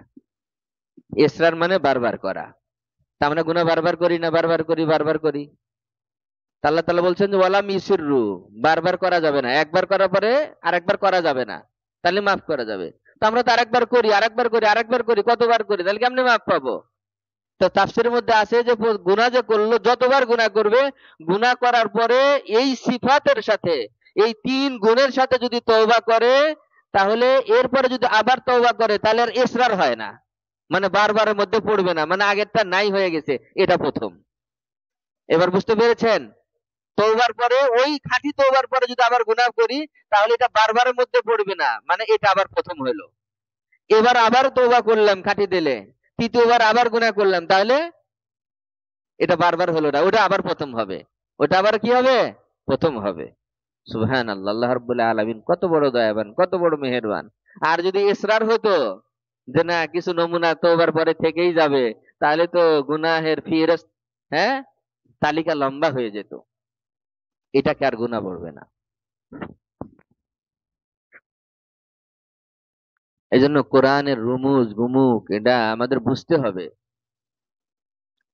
খালি পড়লে হবে না, তালেব ইলম ছাত্ররা বাংলা নোট ছেড়ে দাও, এলেমের অমুক গভীরতা অর্জন করো। এই যে পিরামিড, মিশরের কি পিরামিড, এখানে কত হাজার, এখানে ইয়া আছে, মানে কি বলে, পাথর আছে। এক একটা পাথরের ওজন নাকি 20 টন। এক একটা পাথরের ওজন নাকি কয় টন? 20 টন। কম বেশি যেটাই লেখে লেখুক, 20 টন নাই 10 টনই ধরলাম। 10 টন মানে কি 27 মনে 1 টন হয়। 27 মনে কি, এই বুঝো কত, 27 মনে 1 টন। এরকম এক একটা পাথর কয় টন? 20 টন। তাহলে কত শত মন। ওই যুগে ক্রেনের আবিষ্কার ছিল না, ক্রেনের যখন আবিষ্কার ছিল না, ওই যুগে এই পাথরগুলো এত উঁচায় কেমনে উঠাইছে, কেমনে উঠাইছে? এটা হলো মিশরের পিরামিড, এটা পৃথিবীর সপ্ত আশ্চর্যের মধ্যে একটা, মানে 7 নম্বরের আশ্চর্য। কিন্তু আমার কাছে এটা 1 নম্বরেরও আশ্চর্য না। 1 নম্বর কি, আমার কাছে 100 নম্বরেরও আশ্চর্য না এটা। যে কোরআন বুঝবে, কোরআন পড়ছে, কোরআন বুঝছে, তার কাছে এটা 100 নম্বরের তালিকাতেও পড়বে না। তোমরা তো পড়ছো, যারা মুফতি মাওলানা, তোমরা তো তাফসির পড়ছো, বলো তো কেন, কোন আয়াত থেকে আমি এটা আবিষ্কার করলাম? কোরআনে কারিমের মধ্যে আছে, সূরাতুল ফাজরের মধ্যে। কোথায়? সূরাতুল ফাজরের মধ্যে আছে, ওয়াল ফাজরি ওয়া লায়ালিন আশর ওয়াশ-শাফঈ ওয়াল ওয়াতর ওয়াল লাইলি ইযা ইয়াসর হাল ফি যালিকা কাসামুল লিযী হিজর আলাম তারা কাইফা ফাআলা রাব্বুকা বিআদ ইরম যাতিল ইমাদ আল্লাতী লাম ইউখলাক মিসলুহা ফিল বিলাদ ওয়া সামুদ আল্লাযীনা জাবুস সখরা বিল ওয়াদ, হ্যাঁ, ওয়া ফিরআউনা যিল আওতাদ। এই কোরআনের তাফসির যে বুঝছে, তার কাছে মিশরের পিরামিড 1000 নম্বরেরও আশ্চর্যের কোনো ওয়াও এর মধ্যে নাই। আমাকে তোমরা বলতে পারো, অনেকে বলতে পারে যে হুজুর মুতাজিলা, সবাই যেটা মানছে সারা বিশ্ব সপ্তম আশ্চর্যের মধ্যে এটাকে তালিকার অন্তর্ভুক্ত করছে, আর হুজুরে কয় এটা কোনো কিছুই না। আসলেই কোনো কিছু না, আসলেই কোনো কিছু না। এটাকে আশ্চর্য মনে করছে কেন? আশ্চর্য মনে করছে যে ওই যুগে ক্রেন ছিল না, তো এই পিরামিড, এই এক একটা, এখানে হাজার হাজার পাথর আছে, এক একটা পাথরের ওজন হলো 20 টন। পাথরের ওজন এরকমই হবে, 8-10টা পাথর, আলহামদুলিল্লাহ দেখছি যে 8-10টা পাথর ওই পিরামিডের পাশে আলাদা করে, এই যে রেলের যে পাতি থাকে না, এই রেলের পাতির মতো করে দিয়ে তার উপরে করে বসায় রাখছে, মানে এটা বোঝানোর জন্য যে এখানে কি ধরনের পাথরগুলো আছে। তা আমরা 8-10 জন মিলে একটু ধাক্কা দেওয়ার চেষ্টা করলাম, দেখি নড়ে কিনা। একজনে কয় হুজুর নড়ে। আমি বললাম যে পাথর নড়ে না, তুমিই নড়তেছো। তোমার ধান্দা হয়েছে কি, ধান্দা ওহাম হয়েছে যে পাথর 20 টনের পাথর নড়াইতে পারবে। তো পাথর ধাক্কা দিয়ে কয় হুজুর পাথর নড়ছে তো। বললাম যে আবার একটু বুঝে শুনে ধাক্কা দাও দেখি, আমরা দেখি, তুমি সবাই তাকায় তাকায় দেখি আর তুমি ধাক্কাও। পরে দেখি যে না, পাথর তো নড়ে না। বললাম, তুমি নড়ছিলা। আমার অনেক ছাত্র তো ছিল মিশরে, আল্লাহ ধারে সফরে পুরা সময়। আলহামদুলিল্লাহ, আল্লাহ তাআলা তাদেরকে যাজায় খায়ের দান করেন। পুরা সময় এয়ারপোর্টে একেবারে ফুল দিয়ে ওরা রিসিভ করে নিয়ে গেছে আমাদেরকে, ফুলের তোড়া দিয়ে মিশর এয়ারপোর্টে। এখান থেকে নিয়ে মিশরে 6 দিন পরে মিশরে এয়ারপোর্টে ঢুকানো পর্যন্ত পুরা সময় আমাদের সাথে ছিল। আল্লাহ তাআলা তাদেরকে যাজায় খায়ের দান করেন। ইসলামের বহুত নিদর্শন, বহুত নিদর্শন আল্লাহ তাআলা দেখার তৌফিক দিয়েছেন। এই যে বললাম পিরামিডের কথা, পিরামিড আসলে যে কোরআন বুঝবে তার কাছে আশ্চর্য কিছু না। আমি আগে আশ্চর্য মনে করতাম একটা জিনিস, আপনারা কি শুনবেন না শেষ করব? ঘুমাইতে হবে তো, তোমরা শুনবা? বিজ্ঞানও বুঝতে হবে তো, শিখতে হবে। আগে আমি বুঝি নাই, এই যে আমাদের Dhaka Shahjalal travels and tours এর মালিক আমাদের আলহাজ মোহাম্মদ তেলার ভাই এখানে আছেন। এই হজে যাইতে, উমরায় যাইতে এয়ারপোর্টে গেলে কি করে? খালি আঙ্গুলের ছাপ, যেখানে যে খালি আঙ্গুলের ছাপ পিটেই থাকে। উমরার ভিসা করার আগেও লাগবে, এয়ারপোর্টে লাগবে, যত এয়ারপোর্টে, সব এয়ারপোর্টে খালি, সব এয়ারপোর্টে। আমি প্রথমের দিকে বুঝি নাই যে এটা দিয়ে কি করে। আমি আঙ্গুলের ছাপ দিয়ে গেলাম, আর একজন ছাপ দিয়ে যাবে, তা আঙ্গুলের সাথে আঙ্গুল মিলবে না? কিন্তু মিলবেই। কয়জনেরটা বিপরীত হয়, কারো না কারোর সাথে তার একজনেরটা মিলবেই। তো এই আঙ্গুলের ছাপটা নেয় কেন? এটা নিয়ে কি লাভ? এমন জিনিস নিতে হবে যা কারোর সাথে কারো কি নাই, মিল নাই। চেহারার মিল নাই, চেহারার কারোর সাথে কারো মিল নাই। যতই মিল বলি তারপরে গভীর ভাবে তাকাইলে একটু অমিল পাওয়া যাবে, ঠিক আছে না? কিন্তু এইটা কেন নেয়? পরে আমি কোরআন পড়ে বুঝলাম যে এই যে ইয়াহুদ নাসারারা এগুলো আবিষ্কার করছে কোরআন পড়ে, কোরআন বুঝে, কোরআন গবেষণা করে। ওরা মানে না, কিন্তু ওরা গবেষণা করছে, বুঝছে কোরআন। ওরা কোরআন বুঝে, কোরআন পড়ে বুঝে গবেষণা করে এখান থেকে বের করছে। কোথায় আছে কোরআনে বলেন? সূরাতুল কিয়ামার মধ্যে আল্লাহ রাব্বুল আলামিন বলছেন, বালা কাদিরিনা আলা আন নুসাউইয়া বানানা। সুবহানাল্লাহ। বালা কাদিরিনা আলা আন নুসাউইয়া বানানা। আল্লাহ রাব্বুল বলেন, হ্যাঁ আমার শক্তি ছিল, আমি তোমাদের সকলের আঙ্গুলের মাথাগুলোকে সমান করতে পারতাম, কারোর সাথে মানে সবার সাথে সবার মিলবে, আমি এরকম করতে পারতাম। বিপরীতটা কি বোঝায়? কিন্তু আমি তা করি নাই। আমি প্রত্যেকের আঙ্গুলের মাথা একজনের সাথে পৃথিবীর কারোর সাথে কারো মিলবে না, আমি এটাকে বিপরীত করেই বানাইছি। কোরআনের এই আয়াত গবেষণা করে কি বের করছে এখন? আঙ্গুলের ছাপ নেয়, কারণ তোমার আঙ্গুলের ছাপ আমার সাথে মিলবে না। আমি ছাপ দিয়ে ঢুকলে তুমি জীবনে ওই জায়গা দিয়ে তুমি বের হতে পারবে না, খুলবেই না দরজা। তুমি যে আঙ্গুল টিপবা, দরজা ওপেনই হবে না, কারণ আমার ছাপের সাথে তোমারটাও মিলবে না, তোমারটাও মিলবে না, কারোর সাথে কারো মিলবে না। এই কথা আল্লাহ কোথায় বলছে? কোরআনে কারিমে বলছে। যে মিশরের পিরামিড, এটা আমার কাছে কোনো আশ্চর্যই না। আমি ওখানে সবাইকে বলছি, তাফসীর শুনাইছি। তখন শোনার পরে এরাও বলে যে হুজুর আসলেই তো, এটা এত কি আশ্চর্যের বিষয় হলো? এটা তো কোনো আশ্চর্যের কিছু না। আল্লাহ তাআলা কোরআনে কারিমের মধ্যে বলেছেন, ইরামা যাতিল ইমাদ আল্লাতী লাম ইউখলাক মিসলুহা ফিল বিলাদ, হ্যাঁ, ওয়া সামুদা জাবুস সখরা বিল ওয়াদ। আমি কওমে আদ, সামুদ এই সম্প্রদায়গুলোকে এত শক্তিশালী করে বানাইছিলাম। এই পাথরের কথাই বলছে, ওই পিরামিডের পাথরের কথাই বলছে। আল্লাযীনা জাবুস সখরা, যারা পাথর উঠাইতো, বিল ওয়াদি কনিষ্ঠ আঙ্গুলি দিয়ে। তাফসিরে জালালাইন পড়ছো? তাফসিরে জালালাইন খুলে দেখো, হাসিয়ার মধ্যে আছে যে তাদেরকে আল্লাহ রাব্বুল আলামিন কি পরিমাণ শক্তিশালী করে বানাইছিলেন। উচ্চতা ছিল 60 গজ। কত? 60 গজ।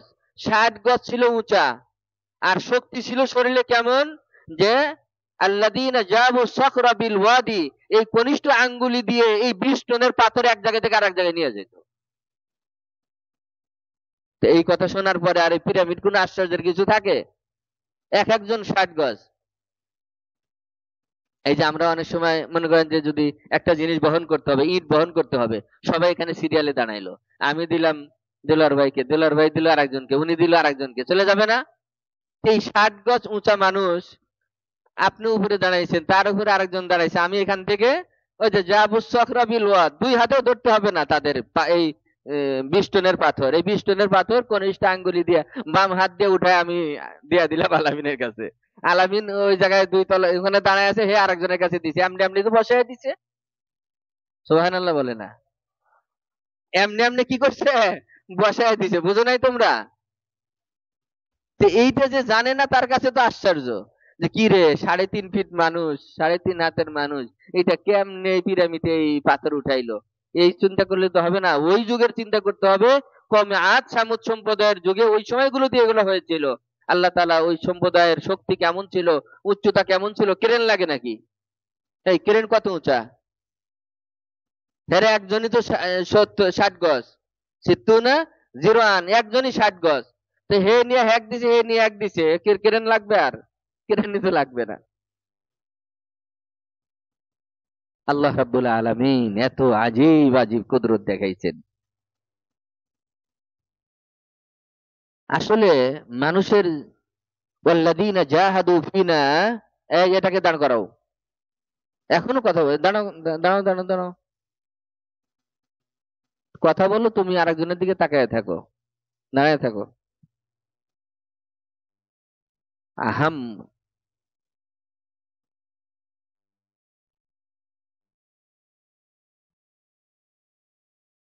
হ্যাঁ এগুলো শুনতে চাইছে, এই জন্য আজকে বসার অনুমতি দিছি, আর বই চাইলে আল্লাহর কুদরত শুনতেছে। কত বড় বড় আজীব জিনিস, জীবনে কয়জন যাবে না যাবে, শুনেও তো ইমান বিশ্বাসটা বাড়া উচিত, তাই না? আল্লাহ তাআলা কোরআনের সেই জিনিসগুলো আল্লাহ তাআলা চোখে দেখাইলেন। ওয়াল্লাযীনা জাহাদু, ভালো করে বুঝো, যে মন থেকে চাইলে, মেহনত করলে আল্লাহ তাআলা যে তাকে শক্তি দেন, তৌফিক দেন, এটার জ্বলন্ত নমুনা তুর পাহাড়। কায়রো শহরে আমরা ছিলাম, কায়রো শহর থেকে 5 মিনিট দাঁড়ায় থাকবা, কায়রো শহর থেকে 740 কিলোমিটার দূরে একটা পথ আছে, 440 কিলোমিটার, এটা এখন বন্ধ। এখন যেই পথে যাচ্ছে গাড়ি, এটা হলো 740 কিলোমিটার। আমরা আগের দিন রাত্রে ভালো, সৌদি আরবে মক্কা মদিনায় যে খুব ভালো এসি গাড়িগুলো, ওই ধরনের এসি গাড়িগুলো, গো বাস বলে, এই গো বাস, এটাতে আমরা টিকিট করে রাখলাম রাত্রেই। তাহরির স্কয়ার, মিশরের যে শহরের ভিতরে, এখানে টিকিট কাউন্টার, রাত্রে টিকিট করলাম। সকালবেলায় ভোরবেলায় ফজর পর পরে সম্ভবত 6:30টায় টিকিট ছিল। তো ফজরে নামাজ টামাজ পড়ে একটু মুখতাসার নাস্তা খাইলাম। নাস্তা ছিল হলো টক দই, একটা ডিম, আর হলো রুটি, পাউরুটি। এইটুক নাস্তা খেয়েই গিয়া দেখি যে বাস আমাদের ছেড়ে চলে গেছে, 15 মিনিট দেরি হয়েছিল যাইতে। পর এখান থেকে আরেকটা ট্যাক্সি নিয়ে আমরা পরের স্টেশনে গিয়ে বাস ধরলাম। বুঝানোর জন্য বলছি একটা জিনিস। আর যাওয়ার সময় রাত্রে ওই বাসা থেকে এই আমার ছোট ভাইয়ের শ্যালক যাদের বাসায় উঠছিলাম, ওই বিরিয়ানি রান্না করে নিয়ে গিয়েছিল দুপুরে খাওয়ার জন্য। কারণ খাবার দাবার সব জায়গায় দামও অনেক বেশি, আর আরেকটা হলো যে আমাদের রুচির সাথে মিলে খাবার দাবার সব জায়গায় সবকিছু পাওয়া যায় না। তো আমরা গেলাম, গিয়ে মাগরিবের নামাজ ওয়াক্তে আমরা পৌঁছলাম। রাস্তায় জোহরের নামাজ পড়ে ওই বিরিয়ানি, এসি বাসে বিরিয়ানি তো আরো মানে শুকিয়ে গেছে, ঠান্ডা হয়ে গেছে, এটা হালকা খেয়ে নিলাম। সকালে খাইছি কি, টক দই আর পাউরুটি। দুপুরে হলো ঠান্ডা বিরিয়ানি, খাওয়াই যায় না ঠিক মতে। এরপরে মাগরিবের নামাজ পড়ে ওখানে একটু হাঁটাহাঁটি করে ওখান থেকে আমরা একটা ট্যাক্সি নিলাম। 1.5 ঘন্টা সময় লাগবে তুর পাহাড়ের পাদদেশে নিচে যাইতে। কি পরিমাণ উঁচা চিন্তা করে দেখি, যে 1.5 ঘন্টা সমতলে চলছে 15 থেকে 20 মিনিট গাড়ি, সমতলে 15 থেকে 20 মিনিট, আর বাকি পুরা সময় গাড়ি আস্তে আস্তে করে, একবারে খাড়া না, আস্তে আস্তে করে উপরের দিকে যাচ্ছিল, আস্তে আস্তে করে উপরের দিকে যাচ্ছিল, কোথাও নামে নাই। আর এই 1 ঘন্টা, 1 ঘন্টা 1.5 ঘন্টা, আধা ঘন্টায় ধরলাম, 20 মিনিটের বেশি ধরলাম, যে আধা ঘন্টা সমতলে ছিলাম। আর 1 ঘন্টা এই মাইক্রোতে আস্তে আস্তে করে উঁচার দিকে যাচ্ছিলাম। যাওয়ার পরে এক জায়গায় গিয়ে নামিয়ে দিল, শেষ। ওই পাহাড়ের পাদদেশে নিচে হারুন আলাইহিস সালাতু ওয়াস সালামের কবর, মুসা আলাইহিস সালামের ভাই হারুন আলাইহিস সালামের কবর। খাবার কিন্তু ওই যে দুপুরের ওইটাই। আমরা এখান থেকে টিকিট লোক নিয়ে ওখান থেকে বেদুইন রাহবার নিতে হয়, 800 রিয়াল, পাউন্ড, মিশরি টাকা দিয়ে। এটা নিতেই হবে, না হলে ওখানে এত উপরে ওইটা পরে আর পথ হারিয়ে যেতে পারে, দুর্ঘটনা ঘটতে পারে। এজন্য সরকারি নিয়ম যে রাহবার ছাড়া যেতে পারবে না। রাহবার নিয়ে আমরা রওনা করতে করতে রাত 10টা হলো, যখন আমরা পায়ে হেঁটে ওঠা শুরু করলাম। আমি মিশর সফরে যাওয়ার আগে, পরে যাওয়ার আগেই নিয়ত ছিল, এই পিরামিড টিরামিড এগুলো আমার কোনো বিষয় না, এটা দেখারও খুব নিয়ত ছিল না। এটা আমার কাছে কোনো আশ্চর্যের বিষয় কখনোই ছিল না। তারপরে সালাউদ্দিন আইয়ুবীর দুর্গ এগুলাও দেখছি, কিন্তু এগুলা দেখার ইচ্ছা ছিল না, কারণ এগুলা তো কোরআনে নাই। কোরআনে যা যা আছে, এই কোরআনের জিনিসগুলো আমি দেখতে চাই, যাতে করে এতদিন পড়াইছি আর পড়ছি যেভাবে, ওটার মধ্যে যেন ঈমান ইয়াকিন আরো বৃদ্ধি হয়। তুর পাহাড়ে যাওয়ার আগের থেকে নিয়ত ছিল। তো আমরা ওঠা শুরু করলাম। অর্ধপথ যাওয়ার পরে রাত 2:30-3টা, তখন বাতাসে শরীর মানে ঠান্ডা হয়ে যাচ্ছে। পাহাড়ের কোনায় কোনায় 1 কিলোমিটার পর পরে গিয়ে ছোট ছোট টঙ্গের দোকান আছে, যেখানে পানি, জুস আর চা আছে। তো অর্ধপথ ওঠার পরে আমরা 5 জন ছিলাম, 6 জন। এই অর্ধপথ ওঠার পরে 5 জন অথবা 6 জন, অর্ধপথ ওঠার পরে তখন ঠান্ডা বাতাস, উপরের দিকে উঠলে তো বাতাস বেশি, তো বাতাসে শরীর ঠান্ডা হয়ে যাচ্ছে। তখন মশওয়ারা করলাম আমরা, আমাদের সাথে যে ছিলেন রাশেদ ভাই, এই তো চাদর টাদর গায়ে দিয়ে বললো যে আমি হুজুর আমি পারবো না, আপনারা যান, আমি এখানে থাকি। তো পরে মশওয়ারায় বসলাম, বললাম সুন্নাত তরিকায় মশওয়ারা, সবাই বসেন। রাত 2:30-3টায় তুর পাহাড়ের কাছে, মানে মাঝখানে মাঝ পথে গিয়ে মশওয়ারা। আমি বললাম দরুদ শরীফ পড়েন, সুন্নাত তরিকায় মশওয়ারার মধ্যে কি ফায়দা। সকলের ডান দিক থেকে খেয়াল নিলাম। আমাদের ছাত্র, ওই যে আমিন ভূঁইয়া বাড়ির আফতাবউদ্দিনের ছাত্র, ভালো ছাত্র আমিন ছিল। তো এক একজন এক এক খেয়াল দিল। আমিন বলল যে হুজুর আমরা তো মিশরে আসতে পারবো না। ও বলল যে হুজুর আপনার কষ্ট হচ্ছে, আমার তো খুব, আমাদের ইচ্ছা আমরা পারবো, কিন্তু আপনার কষ্ট দেখে মনে হচ্ছে যে আমরা এখানেই নামাজ পড়ে দোয়া করে নিচে নেমে যাই। আর একজন বলল যে হুজুর আর কবে আসবেন, চেষ্টা করে দেখবেন কিনা। এক একজন এক এক খেয়াল দিল। আমি পরে রায় দিলাম, আল্লাহ ভরসা, আল্লাহ তালার কুদরত দেখার নিয়ত করে দেশ থেকে আসছি, আল্লাহ তালার এই কুদরত দেখবো। জাবালে তাজাল্লি, আল্লাহ তালা যেখানে নূর ঢেলে দিছেন, এই জায়গাটায় যাব না? এই তাজাল্লির পাহাড়, কয় না পাহাড় পুড়ে সারকার হলো, মুসা কেন জ্বললো না? হ্যাঁ, এই পাহাড় জাবালে তাজাল্লি জ্বলে পুড়ে সারকার হয়েছে। মানুষ বলে এই পাহাড়ে তো দেখতেই হবে, যেতেই হবে। মুসা আলাইহিস সালাম যেখানে 40 দিন ইতিকাফ করছেন, যেখানে আল্লাহ তাআলার সাথে কথা বলছেন, এইটা না দেখে কেমনে যাই? সারা জীবন আফসোস থাকবে, আর কবে আসবো। আমি বললাম যে আল্লাহ ভরসা, জীবন একটাই, যা হয় হবে, ইনশাআল্লাহ, রওনা। তো সিদ্ধান্তে আসার পরে রাশেদ ভাই সহ যারা দুর্বল ছিলেন, এদের ভিতরে দেখলাম যে আরো শরীরে শক্তি এসে গেল। খাইছি কি দেখেন, সকালে টক দই রুটি, দুপুরে, এরপরে কত শত কিলোমিটার সফর, আর এই উপরে উঠতেছি শুধু পানির সাথে, এই পানি খাইতেছি আর উপরে উঠতেছি, উপরে উঠতেছি। 5 ঘন্টা 10 মিনিট পরে গিয়ে আমরা একেবারে পাহাড়ের মাথায় গিয়ে পৌঁছলাম। আমাদের মুফতি মাহফুজ সাহেব, ওনার ছোট ভাই ছিলেন আমার ছাত্র, সেও আমার ছাত্র, মাওলানা মুহতাসিম, সৈয়দপুরে শিক্ষকতা করে। মুহতাসিম উঠতেছে আর বলতেছে আমি দেশে গিয়ে সবাইকে ওসিয়ত করব যে এই পাহাড়ে যেন কেউ উঠো না।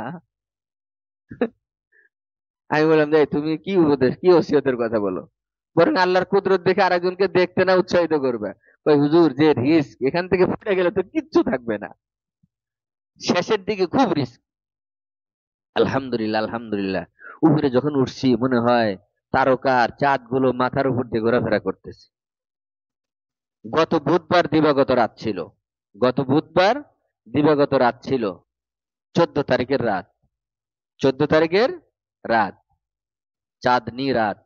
কি যে মজা, উঠতে আসি উঠতে আসি। আমি যে কেমনে উঠলাম, এখন কোন হিসাব কিতাব আমি মিলাইতে পারি না। আমি 4 তলা বাসায় উঠতে পারি না, উঠলে আমার হার্টবিট বেড়ে যায়। মক্কা মদিনায় আলহামদুলিল্লাহ আল্লাহ তাআলা অনেকবার নিয়েছেন। গাড়ে হিরায় 3 বার উঠেছি, আর গাড়ে সওরে 2 বার উঠেছি। এখন আর সাহস হয় না, এখন আর সাহস হয় না। কিন্তু ওই গাড়ে হীরা গাড়ে সাউরের থেকে তো কমপক্ষে 15 গুণ উঁচা। আর ওটা একটাই পাহাড় এভাবে না, মানে একটা পাহাড় পার হয়ে এইভাবে নেমে এইভাবে নেমে তৃতীয় পাহাড়ে হলো ওই তুর পাহাড় ওইটা। এই জন্য পথের দূরত্বটা বেশি। আলহামদুলিল্লাহ, ভোর 4:45টার দিকে, তাহাজ্জুদের আর 20-21 মিনিট বাকি, আমরা ওই জায়গায় গিয়ে তুর পাহাড়ের মাথায় জাবালে তাজাল্লি, মুসা আলাইহিস সালাম যেই গুহায় ইবাদত করছেন ওই গুহার এখানে গিয়ে পৌঁছলাম। খাওয়া নাই দাওয়া নাই, এই জয়ীব দুর্বল মানুষ। এইদিকে কায়রো শহরে বাসে গেছি কয় ঘন্টা, সারাদিন মাগরিব পর্যন্ত, সকালে ফজর পর থেকে মাগরিব পর্যন্ত 740 কিলোমিটার বাসে। এরপরে আবার 1.5 ঘন্টা হলো মাইক্রো, তারপরে ওঠা, খাওয়া নাই দাওয়া নাই। আল্লাহ তাআলা কিভাবে যে শক্তি, মানসিক শক্তি দিলেন, কোনো হিসাব কিতাব মেলে না। উঠলাম, উঠে সবাই তাহাজ্জুদ পড়ে সবাই সম্মিলিত ভাবে এই যে ফজরের সব গুজারিতে রুনা জারি হয় তুর পাহাড়ের উপরে। মনে হয় আল্লাহর খুব কাছাকাছি চলে গেছি, মানে অনুভূতিটা এমন ছিল। আসলে তো অনেক উঁচা। ওই জায়গায় গিয়ে সবাই মোনাজাতে রুনা জারি, কান্নাকাটি। আর আপনাদের জন্য বড় সৌভাগ্য, রাশেদ ভাইকে জিজ্ঞেস করে দেখেন, সাফা মারওয়া তওয়াফে সাইতে এই তুর পাহাড়ের মধ্যে এই ইসলাহি প্রোগ্রামের সব গুজারির সদস্যদের জন্য দোয়া হয়েছে। রাশেদ ভাই জিজ্ঞেস করে, দোয়া দায়ী করার পরে সবাই কান্নাকাটি। আর 5 মিনিট আছে ফজরের আজান হবে। ফজরে ওই ওখানে ছোট্ট একটা মসজিদ বানানো আছে, মসজিদের মধ্যে 8-10 জন, 12-14 জন ভিতরে নামাজ পড়া যাবে, এত ছোট্ট মসজিদ ওই গুহার মাথায়। মুয়াজ্জিন সে আসলো, ওখানে নির্ধারিত যে ব্যক্তি আছে আসলো আজান দিবে। আমি বললাম যে এই তুর পাহাড়ে আসমানের কাছাকাছি জায়গায় এই আল্লাহ রাব্বুল আলামিনের তাজাল্লি যেখানে আসছে, আমাকে একটু সুযোগ দেন, আজকে আল্লাহর কালেমাটাকে আমি বুলন্দ করি। আমি আজান দিয়ে দিলাম। এই মনে হয় আমার অজান্তে কিছু জিনিস এই ইয়াতে ছাড়ছিল, ফেসবুকে ছাড়ছিল। আজানও ছাড়ছে কিনা জানি না, ও নাকি আজানও রেকর্ড করছিল। আমি পরে এগুলো সব ডিলিট করাইছি এবং পরে একটা লেখাইছি তাকে, মানে দুঃখ প্রকাশ করে লিখছে যে এটা হুজুরের অনুমতি ছাড়া করা হয়েছে, ফেসবুকে সব ছাড়ছে এগুলা। এই আমার আজান টাজান সব করছে। ভাঙ্গা গলা কান্নাকাটি করার পরে এই ঠান্ডার ভিতরে কি আজান দিছি। তাও আমার মনের ইচ্ছা ছিল যে তুর পাহাড়ে আল্লাহর কাছে বলবো যে আল্লাহ, তুর পাহাড়ে আল্লাহু আকবার আল্লাহু আকবার এই আজান তোমার কালেমাটাকে আমি বুলন্দ করেছিলাম। আজান দিলাম, সুন্নাত পড়লাম নামাজের রাখতে। এবার ওই একই লোক মুয়াজ্জিন ইমাম, হে কয় তুমি ইমামতি করো। তুর পাহাড়ের মুয়াজ্জিন, তুর পাহাড়ের ইমাম। সাব্বিহ ইসমা রাব্বিকাল আলা প্রথম রাকাতে পড়লাম, ফজরের নামাজের ইমামতি করলাম। ফজরের নামাজের ইমামতি করে নিচে নামা শুরু। যখন নিচে নামা শুরু হলো, আস্তে আস্তে দেখো, মাকসাদে আসলি পাওয়া পর্যন্ত শরীরে কোনো ক্লান্তি নাই, কিছুই নাই। কিন্তু মাকসাদ যখন অর্জন হয়েছে, এরপরে আস্তে আস্তে শরীর বসে যাচ্ছে। নামার সময় পায়ে আর কোনো কাজ করে না, হাঁটুতে কোনো কাজ করে না, ব্যালেন্স নাই, অবশ হয়ে যাচ্ছে। পুরা পা অবশ হয়ে যাচ্ছে, ব্যালেন্স থাকে না, পা এভাবে ভেঙে যাচ্ছে, হাঁটু, নামতে পারি না। ম্যাক্সিমাম পথ 3.5 ঘন্টা লাগছে নামতে। এই 3.5 ঘন্টার মধ্যে কমপক্ষে 2 ঘন্টায় দুইজন, কখনো আমিন আর কখনো আমাদের মাহফুজ সাহেবের ভাই মোহতাসিম, আর কখনো আমিন আর কখনো উসামা, এই দুইজনের কাঁধে ভর করে একবারে ছেঁচড়ে ছেঁচড়ে 3.5 ঘন্টায় পরে নামলাম। নামার পরে এই রুটি ভিতরে জেলি দেওয়া একটু পাউরুটি এইটা খেয়ে আবার এখান থেকে বাসে উঠে রওনা কায়রো শহরে। কারণ পরের দিন আমাদের ফ্লাইট, আসতেই হবে, থাকার কোনো সুযোগ নাই। এই জীবনে এত সফর এইভাবে উঠা আমি কল্পনাই করতে পারি না যে আমার মতো জয়ীফ দুর্বল মানুষ আমি কিভাবে এখানে উঠলাম, আল্লাহ আমাকে কিভাবে এই তুর পাহাড়ে ওই জায়গায় নিলেন। যদি না উঠতাম ওই দিন, এই মশওয়ারে যদি এই সিদ্ধান্ত না হইতো, সারা জীবন আমার আফসোস থেকে যেত। আল্লাহ তাআলা সেগুলা দেখাইছেন। নবীর কবর জিয়ারত করাইলেন, হারুন আলাইহিস সালামের কবর জিয়ারত করাইলেন। আসার দিন সকাল বেলায় 9টার আগে মিশরের ইমাম শাফি রহমতুল্লাহ আলাইহির কবরটা হলো, মাজারটা হলো একবারে রাজকীয়, কয়েকটা স্তর পার হয়ে যেতে হয়। এখানে পুলিশ টুলিশ দিয়ে ইয়া করা থাকে, মানে রাজকীয় ভাবে এটাকে মূল্যায়ন করে। কারণ ইমাম শাফি রহমতুল্লাহ আলাইহি তো দীর্ঘ সময় মিশরে ছিলেন। এজন্য মিশরের রাষ্ট্রীয় মাযহাব হলো শাফিউল মাসলাক। মিশরের রাষ্ট্রীয় মাযহাব কি তাদের? ইমাম শাফির মাযহাব। তো 9টায়, 12টা 20-এ হলো ফ্লাইট, 3 ঘন্টা আগে পৌঁছতে হয়। তাহলে 9:30 10টার মধ্যে তো আমি এয়ারপোর্টেই থাকতে হবে। সকালে ঘুম থেকে উঠেই একটা, কাছে অবশ্য যেখানে ছিলাম এখান থেকে 7-8 কিলোমিটার দূরে কায়রো শহরের মধ্যেই, একটা প্রাইভেট কার নিলাম, নিয়ে গেলাম। গিয়া, এখন আপনারা বলতে পারেন আবার এটা শুনে, হুজুর আপনি আবার ঘুষ দিছেন নাকি? ঘুষ না এগুলা। পরে গিয়া যে পুলিশ, ওই আমিনকে বললাম যে ওর হাতের ভিতরে 100টা রিয়াল দিয়ে দাও। 100 রিয়াল দিয়ে বলো যে আমরা তো আসলে মানে গুনাহগার মানুষ, দুর্বল মানুষ, কিন্তু এখন একটু ভালো করে উপস্থাপন না করলে তো গেট খুলবে না তাড়াতাড়ি। গিয়া বলো যে আমার ওস্তাদ এই সব বাংলাদেশ থেকে বড় বড় আলেম ওলামা আসছে, একটু খুলে দাও। না বললে মানে তো গুরুত্ব দিয়ে মানে বলতে হবে, এই জন্য বলাইলাম। তো পরে মনটা নরম হয়েছে, হাদিয়া পাইলে তো মন নরম হয়ে যায়। তো পরে হাদিয়া পাইছে, আরে রে ভাবে ভালোভাবে বললো যে আমার ওস্তাদ বাংলাদেশ থেকে আসছে, আলিমুন শাইখুন কাবিরুন, যা বলার ও বলছে। বলার পরে 15-20 মিনিট আগেই ওই পুলিশই ফোন দিল দারোয়ানকে, ইনতাবি, মানে পুলিশের ফোর্সের মতো, মানে জাগো তাড়াতাড়ি, যে পাহারা দেয়। ওকে জাগাইলো, ঘুম থেকে চোখ মুছতে মুছতে উঠে অজু ইস্তেঞ্জা করে, তাও খুলতে খুলতে দেরি হলো। জিয়ারত করলাম। আজীব জিনিস, শেষ দিন শেষ মুহূর্তে আল্লাহ তাআলা এই কুদরত নিশানা মিলিয়ে দিলেন। গিয়া দেখি যে ইমাম শাফি রহমতুল্লাহ আলাইহির যে কবর, কবর থেকে 3-4 কিলোমিটার, 3-4 হাত দূরে এখানে গেলাস দিয়ে বাদাই করা একটা জায়গা আলাদা। গিলাসের নিচে ওটা আবার কাঠ দিয়ে ঢাকা। তা আমি বললাম যে এটা কি?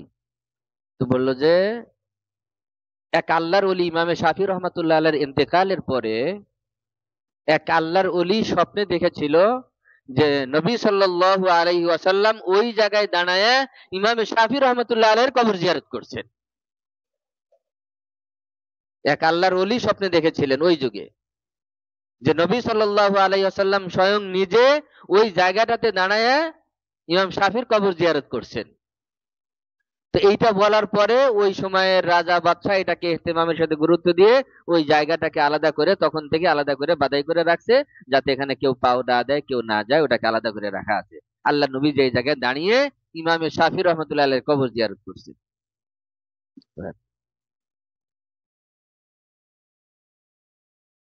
আল্লাহ রাব্বুল আলামিন, আমরা তো সারা জীবন খালি তোমাদেরও পড়ছি, পড়াইছি তোমাদেরও, হ্যাঁ, তাফসীরের জালালাইন যখন আমি পড়াইছি, আল্লাহ তাআলা বলছেন কি, ফাখাসাফনা বিহি ওয়া বিদারিহিল আরদ, আমি কারুনকে তার ঘর বাড়ি অর্থ সম্পদ সবকিছু সহ ধসায় দিছি। আমরা তো খালি পড়ছি পড়াইছি, ওই যে ইমান বিল গায়েব। কিন্তু আল্লাহ তাআলা কায়রো শহর থেকে 350 কিলোমিটার দূরে আল্লাহ তাআলা সেই কারুনের ধ্বংস স্তূপ আল্লাহ তাআলা এই চোখে দেখাইলেন।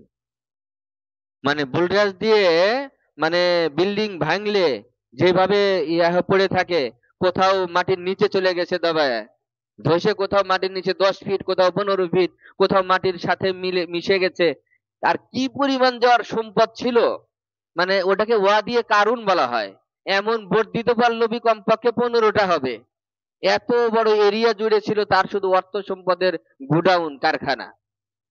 আর মাঝখানে যে নিজের বাড়িটা ছিল, বাড়িটা উপরের দিকে সব ধসে গেছে, মাটির উপরে এখন একতলা আছে আর মাটির নিচে আছে হলো 2 অথবা 3 তলা। কসরে কারুন বলে এটাকে। 350 কিলোমিটার দূর কায়রো শহর থেকে। আল্লাহ তাআলা নীল নদ, লোহিত সাগর, যেখানে ফেরাউনকে ডুবাইছে, লোহিত সাগর, নীল নদ, আল্লাহ তাআলা সবকিছু দেখাইলেন। নীল নদ এটা তো জান্নাতি। জান্নাত থেকে আল্লাহ রাব্বুল আলামিন কয়টি নদী প্রবাহিত করছেন? কয়টি? কি কি? হ্যাঁ, 4টি নদী আল্লাহ রাব্বুল আলামিন, হাদিসের মধ্যে আসছে, সহিহ হাদিসের মধ্যে আল্লাহ রাব্বুল আলামিন 4টি নদী জান্নাত থেকে দুনিয়াতে পাঠাইছেন। 2টা জাহেরি, 2টা বাতেনি। 2টা জাহেরি, 2টা বাতেনি। জাহেরি নদী 2টা হলো, একটা হলো নীল নদ, জান্নাত থেকে আসছে, জান্নাতি নদী। আর একটি হলো ফুরাত। আরেকটি হলো কি? ফুরাত। আর যেই 2টার কোনো সন্ধান নাই, কেউ দেখতে পারে না, দেখা যাচ্ছে না, বাতিনি, এটা আল্লাহ রাব্বুল আলামিন কেমনে কোথায় রাখছেন আল্লাহ রাব্বুল আলামিন জানেন। সেটা হলো সাইহুন, জাইহুন। সিহান জাইহানও লেখে, সাইহুন, আর একটা হলো কি? জাইহুন বা সিহান, জাইহান। এই 2টা নদী হলো বাতিনি, জান্নাত থেকে আসছে দুনিয়াতে। আর 2টা হলো জাহেরি, ফুরাত আর নীল। আল্লাহ রাব্বুল আলামিন আল্লাহ তাআলার আজীব আজীব কুদরত দেখাইলেন। তবে ইসলামের বহুত নিদর্শন আছে। হাজারো লক্ষ আম্বিয়া এই মিশরে এখানে আসছেন। ইউসুফ আলাইহিস সালামকে যেই বাজারে উঠে বিক্রি করা হয়েছিল, ওই বাজারেও আল্লাহ তাআলা নিয়েছেন। ইউসুফ আলাইহিস সালাম যে এলাকায় থাকতেন, রাষ্ট্রীয়ভাবে ওখানে সাইনবোর্ড দেওয়া আছে, মারহাবাম বিকুম ফি মাদিনাতি ইউসুফ আস-সিদ্দিক। ইউসুফ আলাইহিস সালামকে আল্লাহ তাআলা কোরআনিতে আস-সিদ্দিক বলেছেন। ওইটা এভাবে লেখা সাইনবোর্ড দেওয়া আছে। আল্লাহ তাআলা সেখানেও নিয়েছেন। তবে আফসোস যেটা, সেটা হলো ইসলামের অনেক নিদর্শন আছে, ইসলাম নাই। ইসলামের অনেক নিদর্শন আছে, ইসলাম নাই। মিশরের শহরের কোনো মেয়েরা পর্দা করে না। মেয়েদের পোশাক হলো প্যান্ট শার্ট গেঞ্জি। কিন্তু গ্রামের চিত্র একেবারেই উল্টা। আমরা গ্রামে গিয়েছি, গ্রাম সাইডে একেবারে ক্ষেত খামার, প্রচুর ফসলাদি হচ্ছে, সেগুলা দেখছি। এই 2-3 জায়গায় নজরে পড়েছে যে মহিলারা ক্ষেত খামারে কাজ করতেছে, গ্রামের মহিলারা 100% একবার মুখ ঢাকা পর্দা করে। কিন্তু শহরের অবস্থা খুবই খারাপ। তার কারণ হলো মিশরে প্রচুর পর্যটক যায়। মিশরে ইউরোপ আমেরিকা থেকে টুরিস্ট যায় অনেক বেশি। এই টুরিস্টদের পোশাক দেখে, যাতায়াত দেখে দেখে দেখে দেখে পুরা মিশর শহর একবারে পর্দা শূন্য। কিন্তু গ্রামের চিত্র একেবারেই উল্টা। আরেকটি জিনিস শুনলে আশ্চর্য হবেন। আসলে আল্লাহ তাআলা যে কোরআনের জায়গায় জায়গায় বলছেন না, শেষ হয়ে যাবে, যে সিরু ফিল আরদ ফানদুরু কাইফা কানা আকিবাতুল মুকাদ্দিবিন। তোমরা জমিনে বিচরণ করো, সফর করো, দেখো যে নবী রাসূলদের যারা মিথ্যাবাদী সাব্যস্ত করেছিল, যারা মুজরিম অপরাধী ছিল, তাদের পরিণতি কি ছিল। আসলে দেশ সফর না করলে সেগুলো তো বোঝাও যাবে না। আল্লাহ তাআলা যে আমাদের এই দেশে খারাপের মধ্যেও যে কত ভালো আছি, এটার নিয়ামতের কোনো শুকর আদায় করে শেষ করা যাবে না। মিশরের এখন শহরের, কায়রো শহরের প্রায় 50-50 মসজিদে আস্তে আস্তে এরকম হয়ে যাচ্ছে, শুরু হয়েছে, আস্তে আস্তে হয়ে যাচ্ছে। শহরে প্রায় 50-50 হয়ে গেছে। আওকাফের আজান শোনানো হয়, আলাদা কোনো মুয়াজ্জিন নাই। আওকাফের আজান বলতে বলা, কেন্দ্রীয় মসজিদে যে আজান হয়, ওই আজান রেলি করে চলে যাচ্ছে অন্যান্য মসজিদে। আলাদা কোনো মুয়াজ্জিন নাই। আজানের সুন্নতি তো আদায় হবে না, কিন্তু বলার মতো কারো কোনো শক্তিও নাই। বাংলাদেশে যত বড় মানে ফেসিবাদার যাই আসুক, একদিন করে টিকে থাকতে পারবে? একদিন করেও বাংলাদেশে টিকে থাকতে পারবে না কেউ। কোন সরকার টিকে থাকতে পারবে না যে বাইতুল মুকাররমের ওই আজান রেলি করে সব জায়গায় শোনানো হবে, মুয়াজ্জিন রাখবে না কোনো জায়গায়, আজানের সুন্নতি তো আদায় হবে না। আলহামদুলিল্লাহ, এই দেশে আলেম ওলামা এবং দিন ভক্ত, আলেম ভক্ত, নবী শরীয়ত মানে কম, কিন্তু শরীয়তের উপর আঘাত আসলে সব শাপলা চত্বর কায়েম করার জন্য প্রস্তুত আছে। ঠিক না?